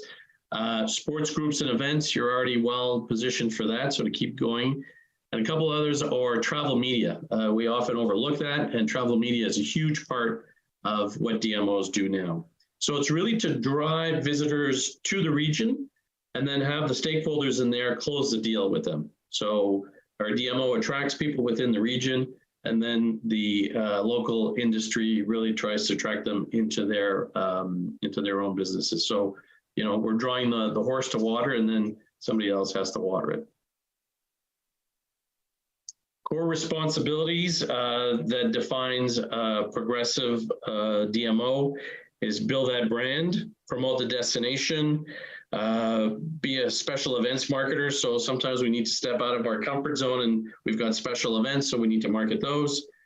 Promote members and partners within the region, create partnership investment opportunities. So again, those pay-to-play opportunities, build and manage the media and press relations, act as an incubator for visioning and development of new events and attractions, and particularly augment off-season periods, so winter, fall, and spring, because we know everybody wants to be there in the summer, but we want to make sure that they're coming 12 months a year, and that's super important. We want to make sure that we're generating proper business intelligence that makes sense, and we want to educate the local residents as well that they partake in the tourism story, because we don't want an opposition from local residents. We need to educate them as to the benefits of having a strong visitor economy. What does it bring? More taxes, more income coming in, more businesses growing, more services being developed. So those are the kind of things that we got to make sure are happening within the DMO. As far as funding sources, obviously the municipal accommodations tax, which has already been implemented in St. Catharines, should be a part of the funding process. Lincoln is also going through their process of putting in a MAT tax, so they'll put their 2 cents in as well over the next little while. We also want to make sure that the MAT tax is being paid by a shared economy, as I said before. We want to make sure that both municipalities have some sustainable funding as well in there, and really, again, for at least a minimum of 5 years to really get this thing off the ground properly and make sure it's at the cruising speed and has a strong backing. Membership fees would also be part of the funding sources, but again, those would maybe be deferred for the first couple of years until we're fully operational. Pay-to-play initiatives would also be a major part of this, and obviously sponsorships and grants. On the membership structure, as I said before, we broke it down into different categories, which encompass quite a few people within each of those categories. So we want to make sure that we're tying in with all these different, from accommodations to attractions, all the way down to municipal entities. And we feel strongly that it's important that municipal entities also be part of it. Economic development, chambers, airports, these are all really key players within trying to grow the visitor economy. We got to make sure that they know what we're doing, and we got to make sure that we know what they're doing. So on the implementation side, we've broken it down into 5 easy steps. And I say that a bit jokingly because there's a lot of heavy lifting here when we're putting together a new organization. But let me go into each one of these individually. So obviously the first one would be to create a service level agreement, tri-party agreement between the City of St. Catharines, the Town of Lincoln, and this new DMO. And that would be a 5-year initial agreement. It would define the purpose, the structure, the governance, the funding, and deliverables of this new entity. Secondly, DMO bylaws. We have taken some of the bylaws that previously existed and had been agreed upon by the Tawny Valley Tourism Association. They had some very good bylaws. So what we've done is taken those and updated them, added a few more, obviously, and I won't go through this entire list, but it really deals with most of these things. Obviously, they probably need a little bit more tweaking, but I think they're quite a way down the road. So one less thing to do, or one less heavy lifting to do there. As far as an organizational chart, our recommendation is that based on the revenues coming in, that an executive director and a marketing manager be hired first. And then over the next 36 months, that we look at having partner relations, a communication manager come in, and possibly even a sales manager. We're recommending also that the accounting and finance services be kept at the municipal level, but based on a fee obviously paid by the DMO. Both municipalities are well organized, are ready to be sending out bills and doing P&Ls and stuff like that. So there's probably no reason why it's worth hiring a whole new person in this organization when it can be just given out as a contract at one or the other of the municipalities. All event coordination and permitting, operational initiatives, police, fire, and all that will remain again with the city and or the town. As I said, we don't want this DMO involved on the operational side at all. We're recommending for the board of directors 15 members plus the executive director as an ex officio. We've put accommodations, wine, breweries, and agriculture with 2 seats each, just because there's such huge players within the region and have so much product. As well, we've dedicated 2 people for each of the City of St. Catharines and the Town of Lincoln to be represented on this board as well. We've put several members at large, again, to look at skills-based type of people. The other thing we're recommending is that the chair maybe not be an industry person, but rather somebody who is an influencer in the region, who could help open some doors and make some phone calls when needed, and maybe have a bit more of an impartial view of it, but nonetheless understands tourism. I think that's sort of a given. Excuse me. So that would be sort of the board composition. As far as the board of directors timing and time on the board, we are suggesting that the chair have a 2-year term for a maximum of 2 terms. Board members have 2-year terms as well for a maximum of 3 terms. And then we recommend that there are 5 subcommittees that are chaired by somebody on the board, but that the members of the committee are from the stakeholder in the tourism community, so that they don't need actually to be on the board, but it's a great place to start grooming new board members or eventual board members. But it also brings in a lot of knowledge from the actual sector onto these committees. And that's really where the tire, the rubber hits the road, that's where a lot of the work gets done and gets pushed back out through the DMO and through the industry. We are proposing, however, before that takes shape, that there be an inaugural board that will take care of that service agreement, the incorporation, the bylaws, hiring that executive director, and getting the whole administrative organizational entity up and going.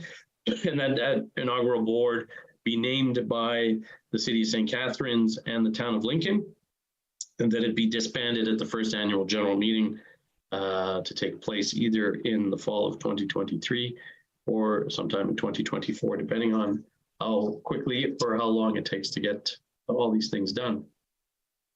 And finally, we've put a bit of a timeline here to get a lot of things done, a lot of heavy lifting in the last 2 quarters of this year, and really getting going at the beginning of next year. Ladies and gentlemen, that is my presentation, and I'd be much more happy to take questions from all of you on some of this. So let me just stop sharing so I can see you all.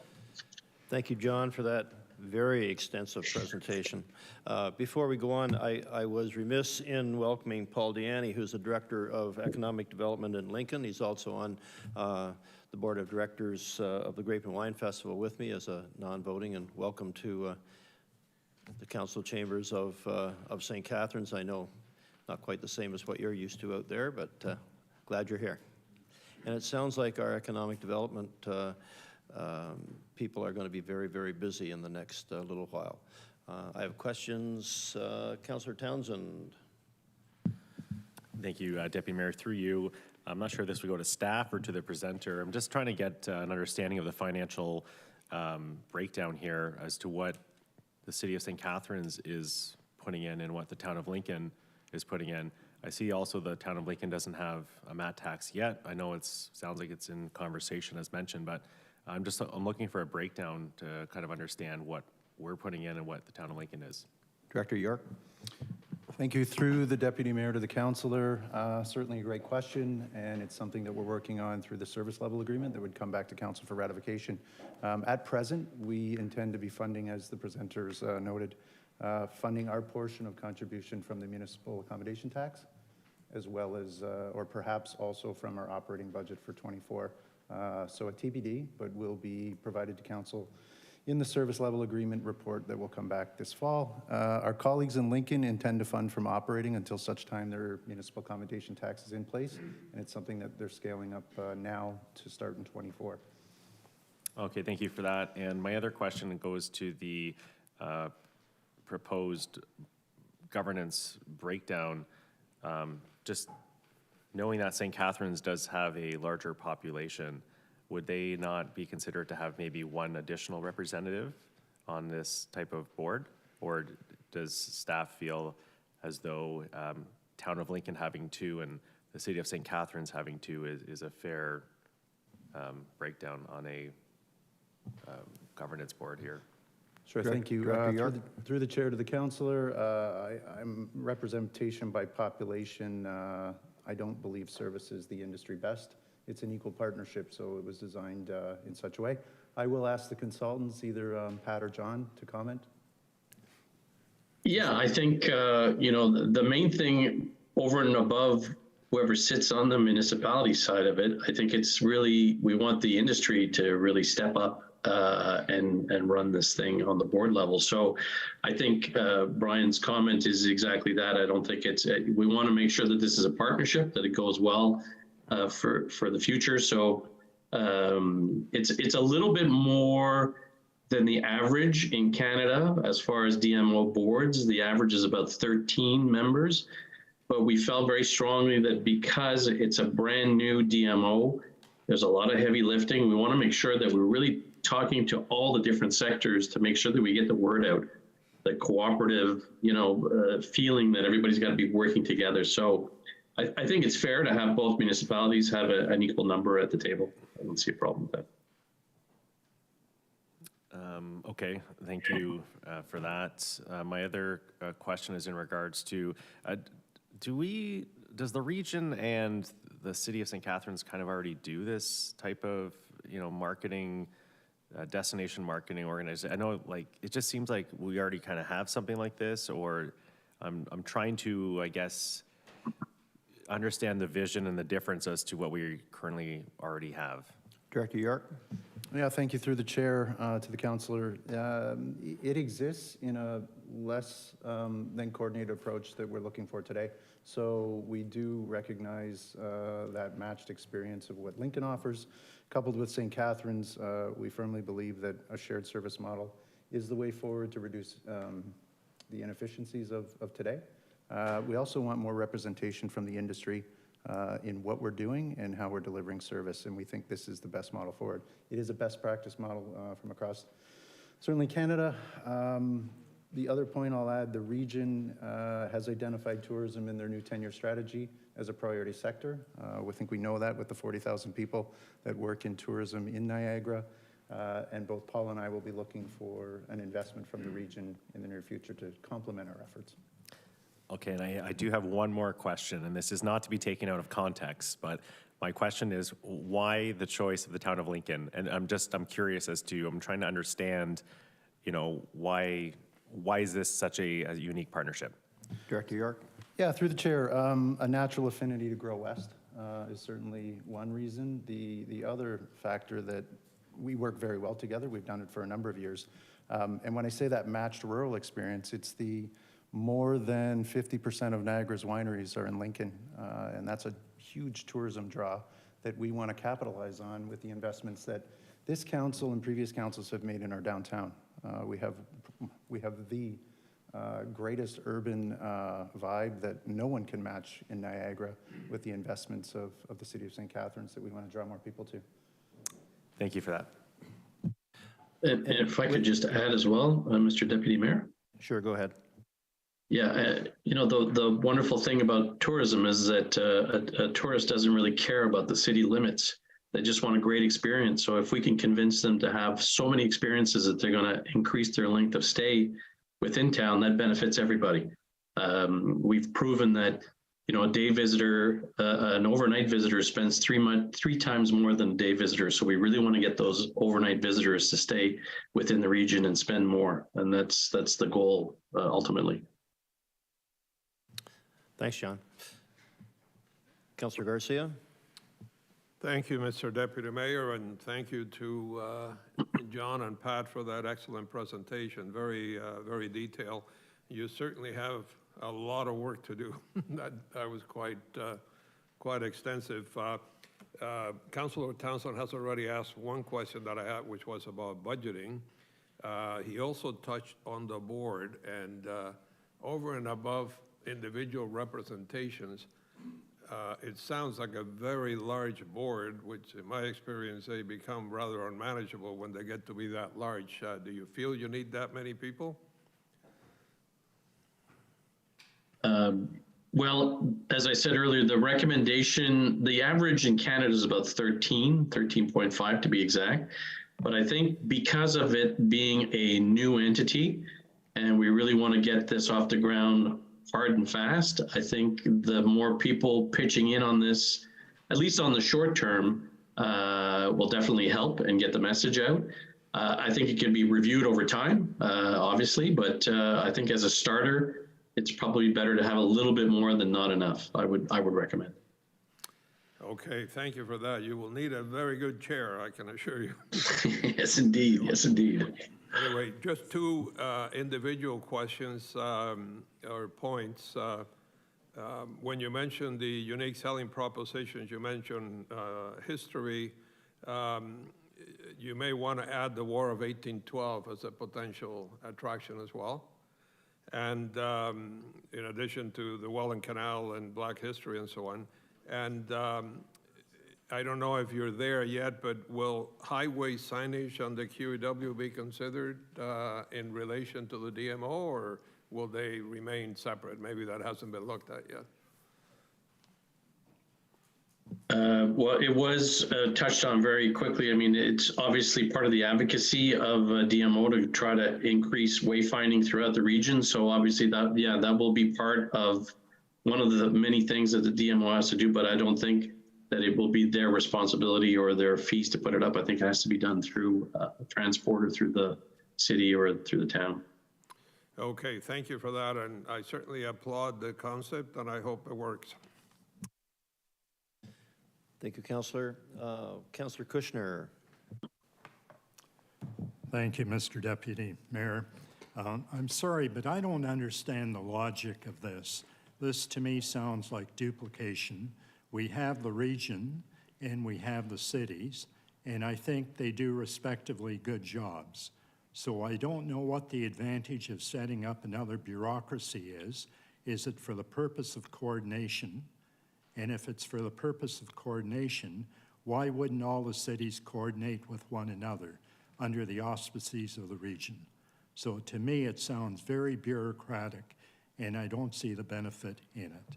Unless, of course, we're starting off at the beginning without a region, without regional tourism, and without city tourism. But we have both. In my opinion, we should be streamlining the division of responsibilities and not place another level on for tourism. Thank you. Was that a question or is that a comment? Both? Mr. Dunn, would you like to respond to that? Oh, yeah. I'll let you respond, and I see Mr. York would also like to respond. Okay, maybe I should let Brian go first. Ooh, thank you, John. Stand back. Through the chair to the councillor. As I mentioned previously, the region is not directly invested in tourism. So it was a direction of council, the regional council, to not be in that business and allow the TPN, the Tourism Partnership of Niagara, to take on that function. The Tourism Partnership of Niagara does not market all of Niagara collectively. It's a partner brand. So it's a partner investment through the province. So the point of this is to reinvest our municipal accommodation tax, so visitor income, that's managed by the city in a new so in a new entity that jointly markets two destinations. And Mr. Deanny and I have a vision, along with our partners, municipal partners and staff, to grow this throughout Niagara. We've already had a couple of municipalities reach out to us and say, how do we participate? And we said, well, let us get this governance model right before we take on too much. So that's the direction we're putting in front of council today. And again, we look forward to reporting back with a financial recommendation and model forward, service model forward. John, Pat, anything to add to that? Yeah, I'd say that, you know, as I mentioned earlier, competition is getting stiffer and stiffer. You've got, as I said, down the road, one of the iconic tourism destinations in Canada.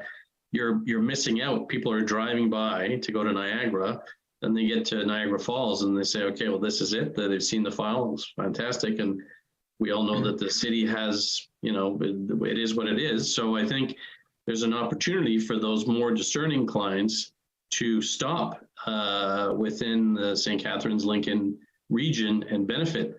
So, but if you're trying to do it with piecemeal, smaller budgets, you're better off to pool all this together and work as one and develop the region as one as well. I'll add to John's comments, if I may. It's also a matter of acting competitively and not finding the destination at a competitive disadvantage. The provincial legislation that created the municipal accommodation tax, which was passed 4 or 5 years ago, has resulted in small towns and cities throughout the province of Ontario enacting the MAT and either building new DMOs or expanding existing ones. So the competitive landscape, because of the MAT, is far greater than it has been in the past. And I think it's, in one respect, it's a case of not just keeping up with the Joneses, but just making sure that the destination has the financial resources and the staff resources and the infrastructure resources to be able to compete effectively in what is now a much more competitive landscape.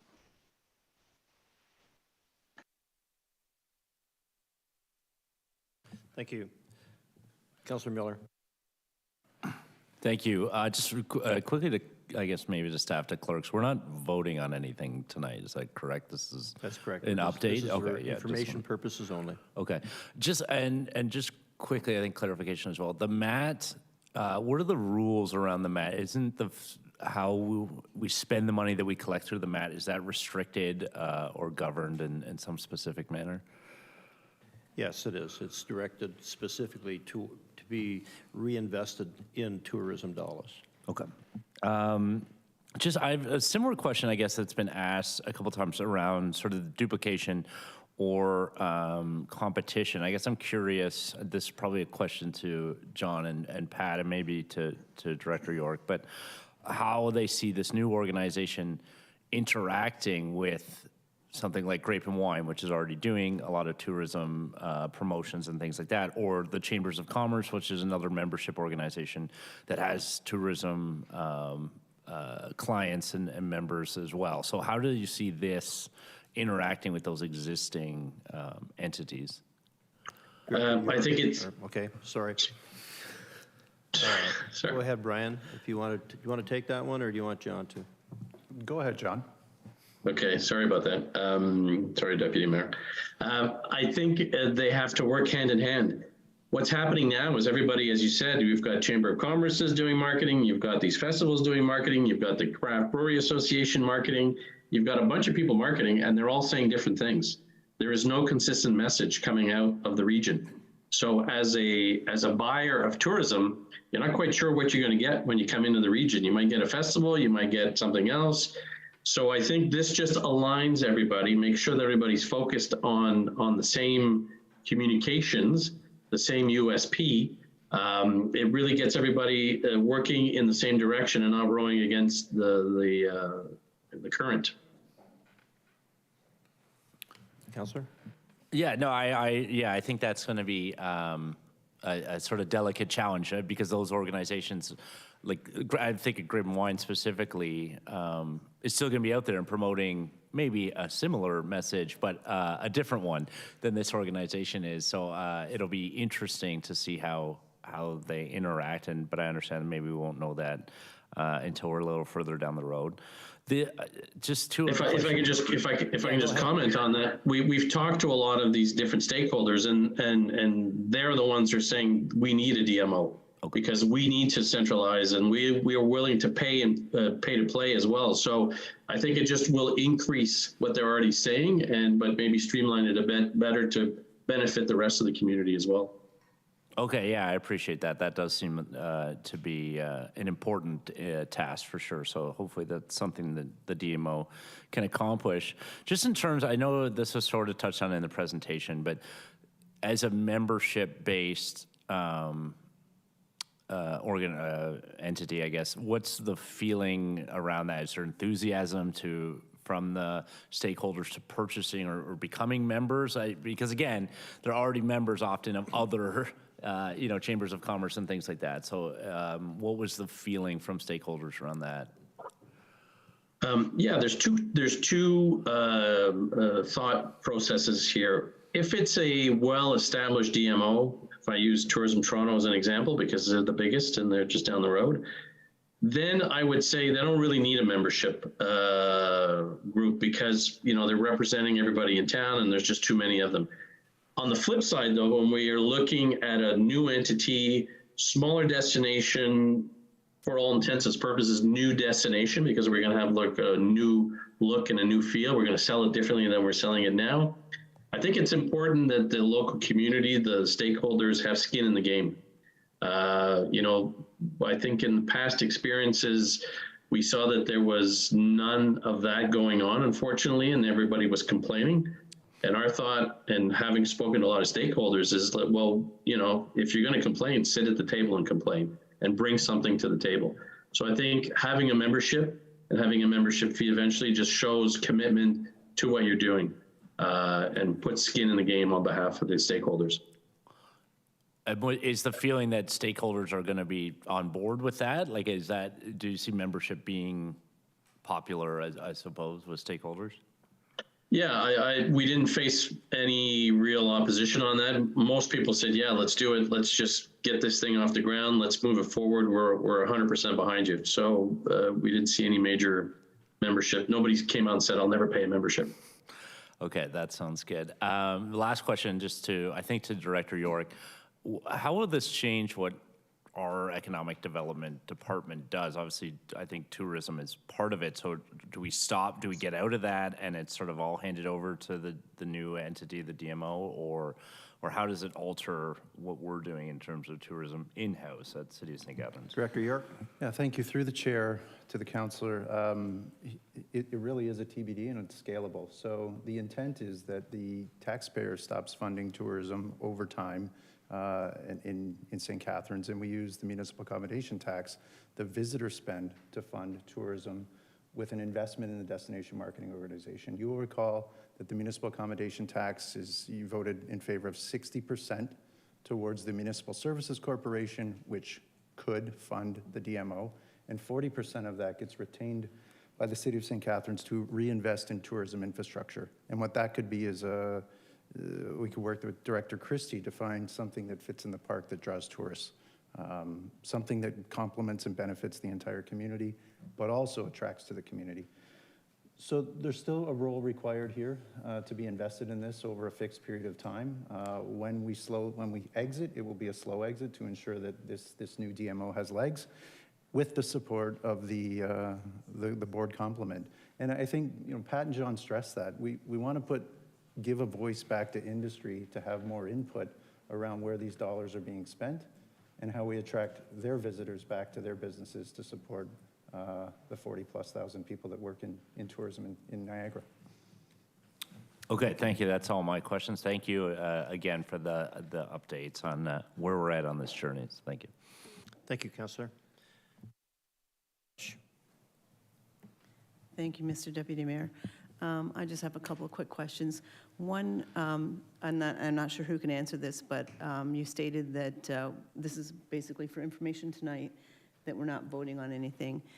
When will we actually be voting on something in the near future, or how does that look? Yeah, through the chair, we have some additional governance work to do with our consulting team.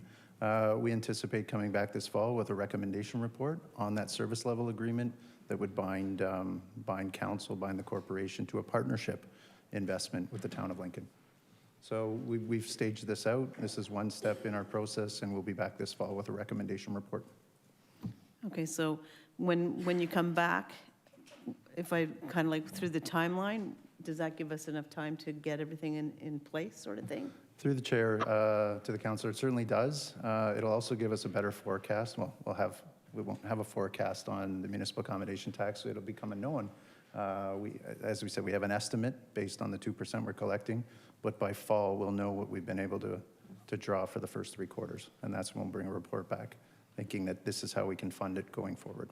Okay, this is how we will fund it going forward. Okay, so we'll have all that this fall then? Okay, Correct. thank you very much.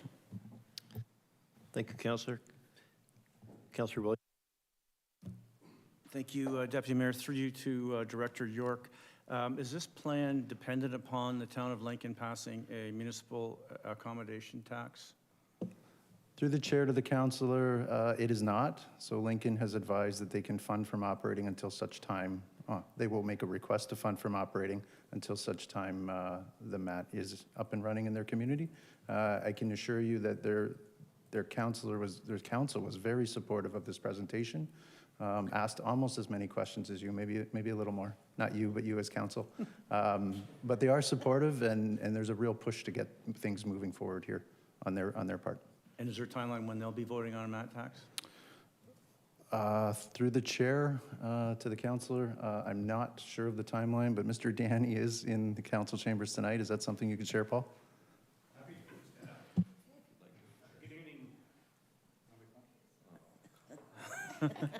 You are now official, Paul. You're going to be in the... Oh, that's good. You're going to be in the minutes too, probably. Yes. So.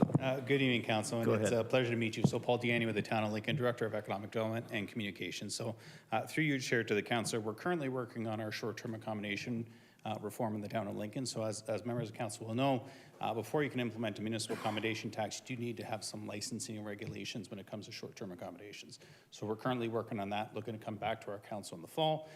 And our hope is once we get that up and running, we can come forward with a municipal accommodation tax. Our timelines are still a little bit up in the air, but we are hoping for Jan 1 of next year. Thank you very much. Thank you. Thank you, Mr. Mayor. Thank you. Mr. Deputy Mayor. Thanks, Paul. Any other questions, comments? Just before I move on, again, being on the Great Wine Festival board, and Paul, I think you'd agree this is something that the Great Wine Festival would look forward to belonging to. When I looked at the Canadian DMO's best practices, I went through the checklist, and virtually every one of them, and I mentioned it to our CAO, every one of them were identical to what the Great Wine Festival has been working on. So it's almost a model of what they're doing. But to partner in something like this is only going to expand what the Great Wine Festival want to do on the bench. And having many years ago driven wine tours on the bench, and the people that I met from California, from Europe, all over the place, indicated what a hidden gem Lincoln was. And when we drove through St. Catharines, the same thing. They really didn't know what we had, and I think this is the type of thing that will enhance that in years to come. So all we're doing tonight is asking Paul and Brian and his staff to investigate it further, give us a report, as Brian said, in the fall, and we'll make a determination at that time. So with that, can I have a motion to receive the presentation, please? Councillor Kushner, thank you. Seconded by Councillor Townsend. And all in favor? Anybody opposed? Good. Thank you very much. We'll be moving to the discussion reports now. And it's dealing with 9.1 Financial Management Services Corporate Asset Management 2022 development charges. It was requested to be moved by Councillor Williamson. Can I have a councillor please move the staff recommendation in the report? Councillor Harris, thank you. Seconded by Councillor Dodge. And the motion, as I read, be received for information. But Councillor Williamson, would you like to speak to that, please? Raise this is that the upshot of the report is the effect of Bill 23 by the Doug Ford government, which will result, according to the treasurer, approximately $270,000 per year that will now have to be covered by through local taxes. And I think it's important. I pulled this just so we could publicly acknowledge that that unfortunate hit on local taxpayers is taking place. Thank you. Is there anything you'd like done as far as forwarding a letter or anything like that, Councillor, or are you just going to leave it as it is?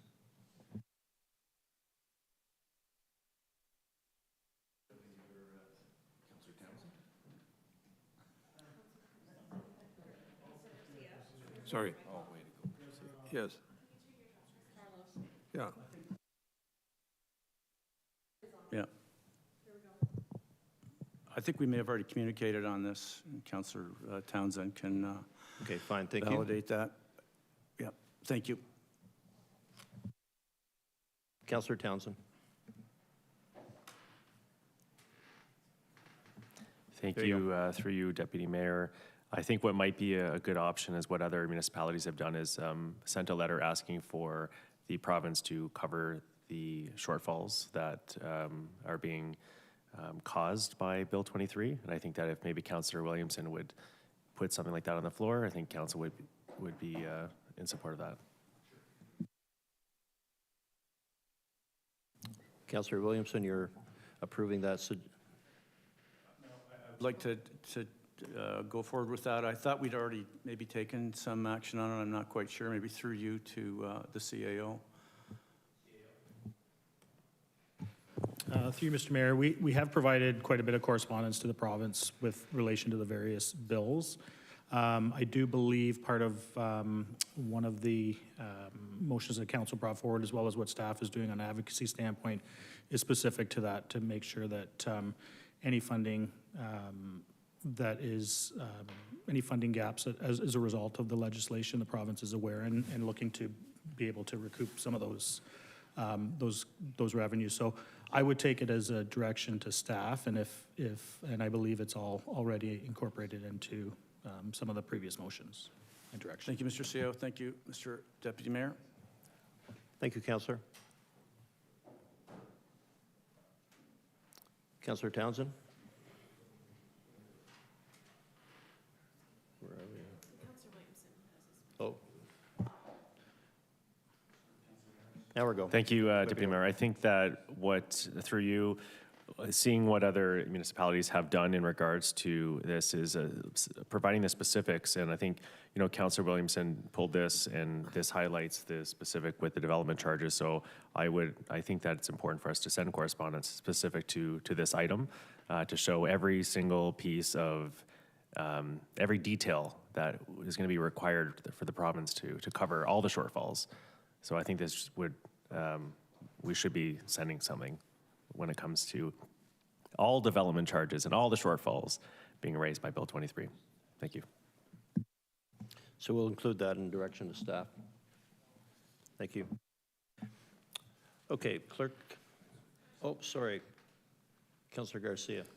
Thank you, Mr. Deputy Mayor. Just a quick question through you to the Director of Finance.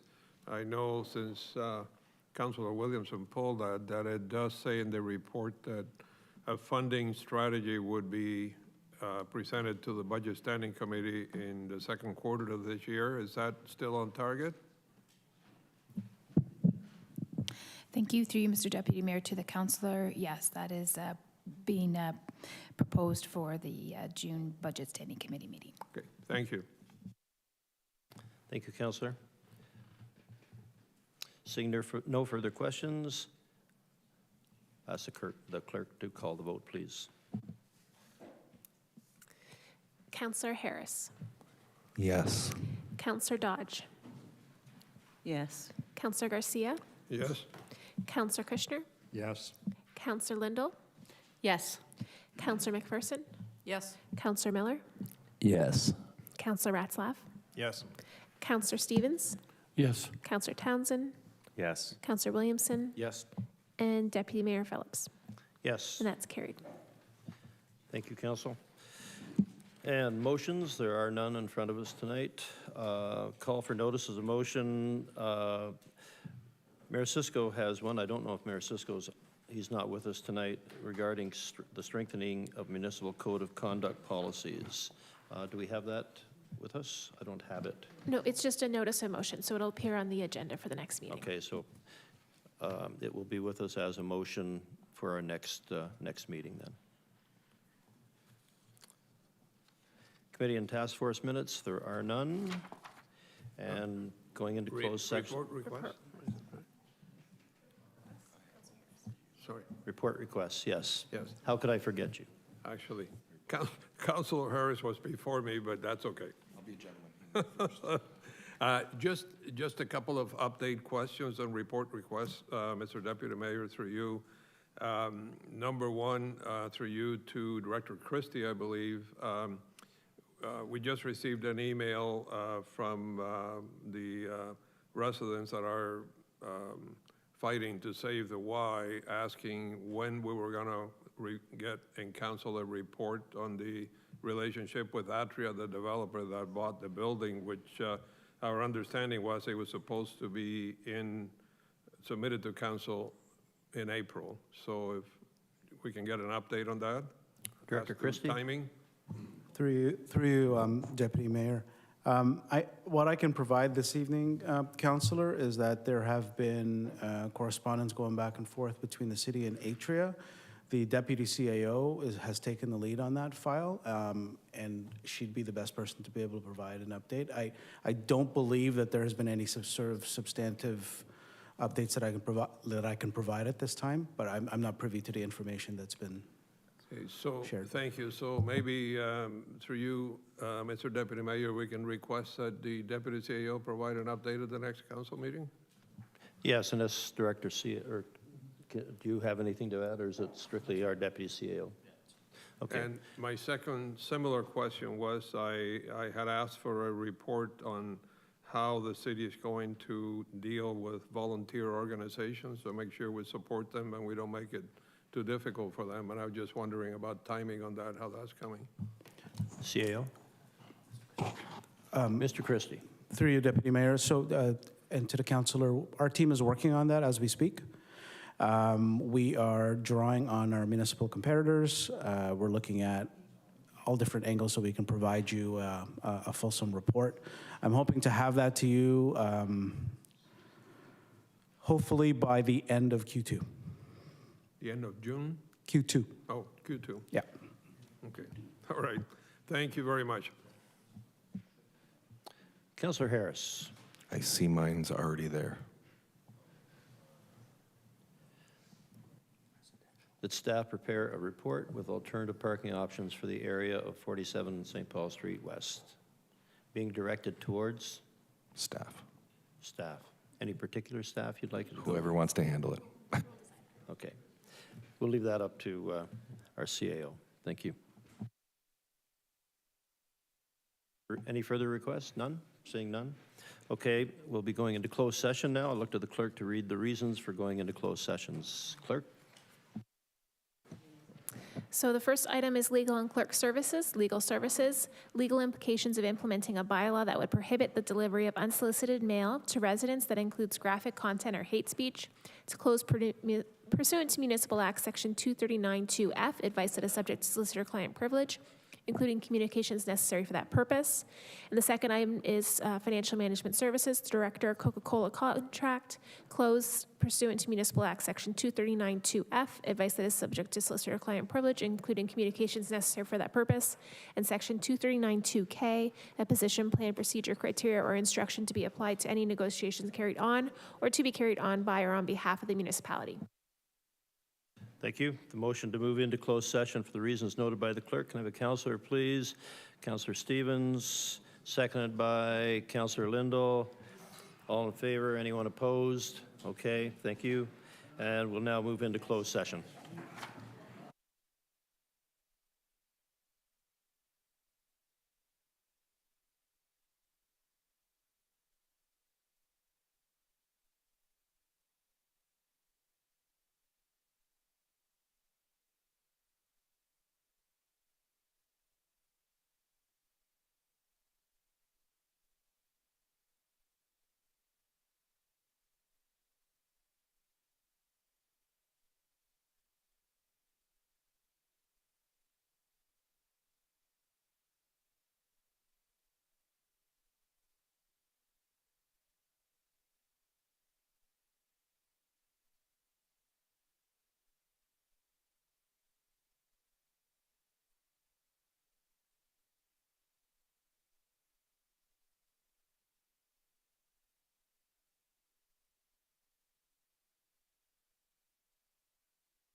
Okay, Sarah, are we ready?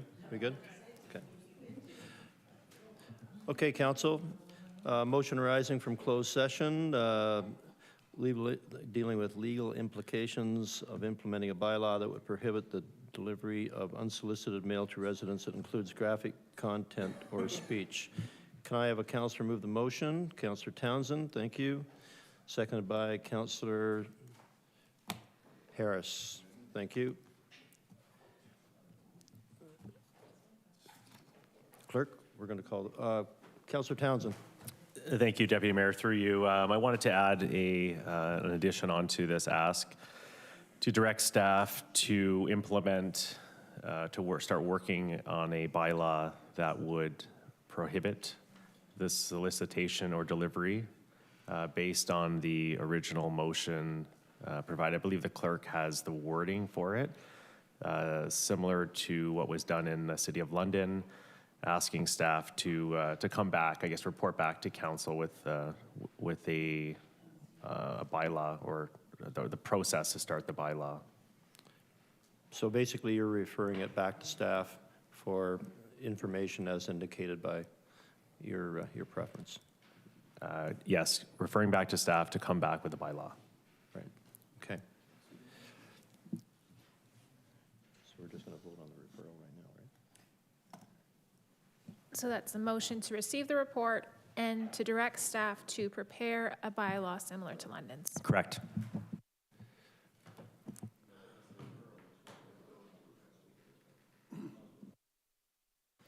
You're not looking to refer, you're just... Sorry, just to direct staff to come back to council with a bylaw.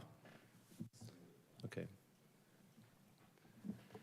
Yeah, and as an amendment, if we can also direct staff to, this could be a resolution or just a letter to request that the Government of Canada and Province of Ontario also consider enacting legislation dealing with advertising and communication to prevent the use of graphic, gruesome, and disturbing images of aborted fetuses as part of any anti-abortion or pro-life campaign. He has that. We'll get that from the minutes. Yes. Okay. Or we'll get that from the audio for the, thank you. There you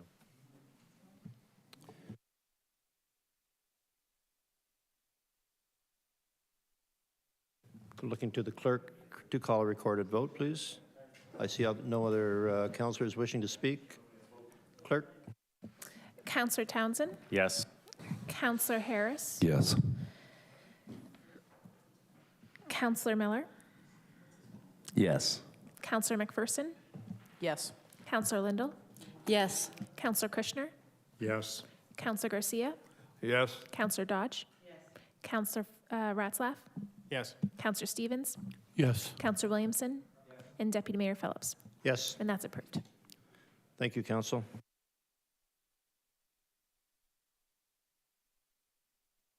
(15.2) Financial Management Services in regards to the Coca-Cola contract. Can I have a councillor to move the motion, please? Councillor Lindell, thank you. Seconded by Councillor McPherson, thank you. Any concerns, question, or no, we're not going to talk about that. Any debate? Any concerns? Clerk?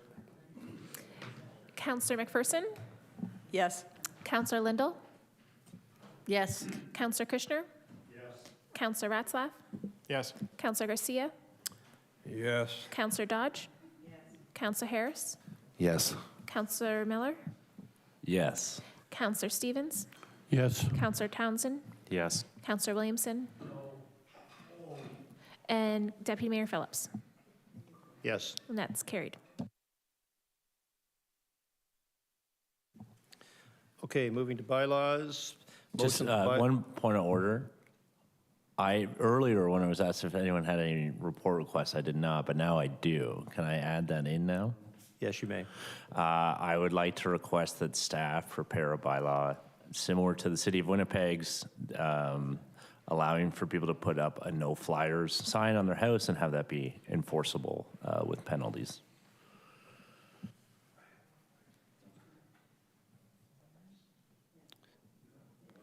Councillor Townsend, friendly? Yes. Yes? Okay. Councillor Miller just wanted to add the, well, read it again if you wanted to, please. What was it again? So Councillor Williamson wasn't... Requesting a bylaw similar to the city of Winnipeg's that allows people to put up a no-flyer sign and have that be actually enforceable with penalties and content neutral on what you're saying no to. Okay, so he's asking for a report request. All in favor of that report request, raise your hands, please. Unanimously, thank you. Okay, going to bylaws. The bylaws listed on council agenda as A to G be read a first time, considered and passed, and that they be signed and executed by the mayor and the clerk. Can I have a council make that motion? Councillor Harris, thank you. Seconded by Councillor Stevens. All in favor? Raise your hand. Anybody opposed? Great. And 16.2, motion that the following additional bylaw, A and B, be read a first time, considered and passed.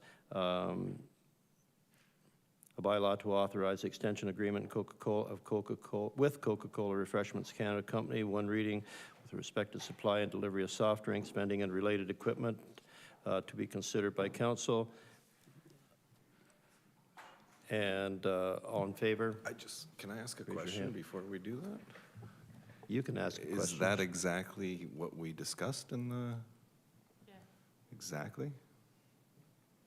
I'm looking to. If Councillor Kushner's giving 90%, that's a very high mark. Staff understands especially the direction, if we're taking economics. Right? I just wanted to make sure staff understood the direction that we had, right? Of A? That we will be coming back with a report with what was decided? Yeah, like what that was Director negotiated. Douglas and Director Christie are both shaking their head vehemently that they understand what you're trying to get to. Because it doesn't seem quite like what we discussed. It seems to say we're just approving to extend. Yeah, it seems like that's an extension, not a discussion, like a...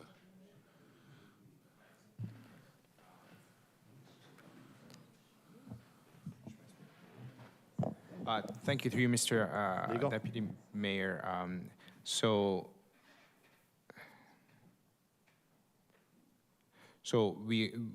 I believe the consensus was to negotiate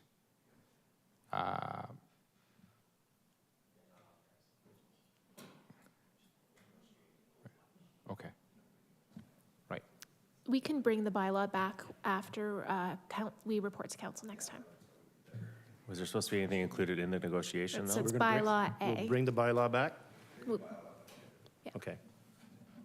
Thank you. And then, yes, which is related to the item of additional correspondence, which was circulated today. Okay. All in favor? Thank you.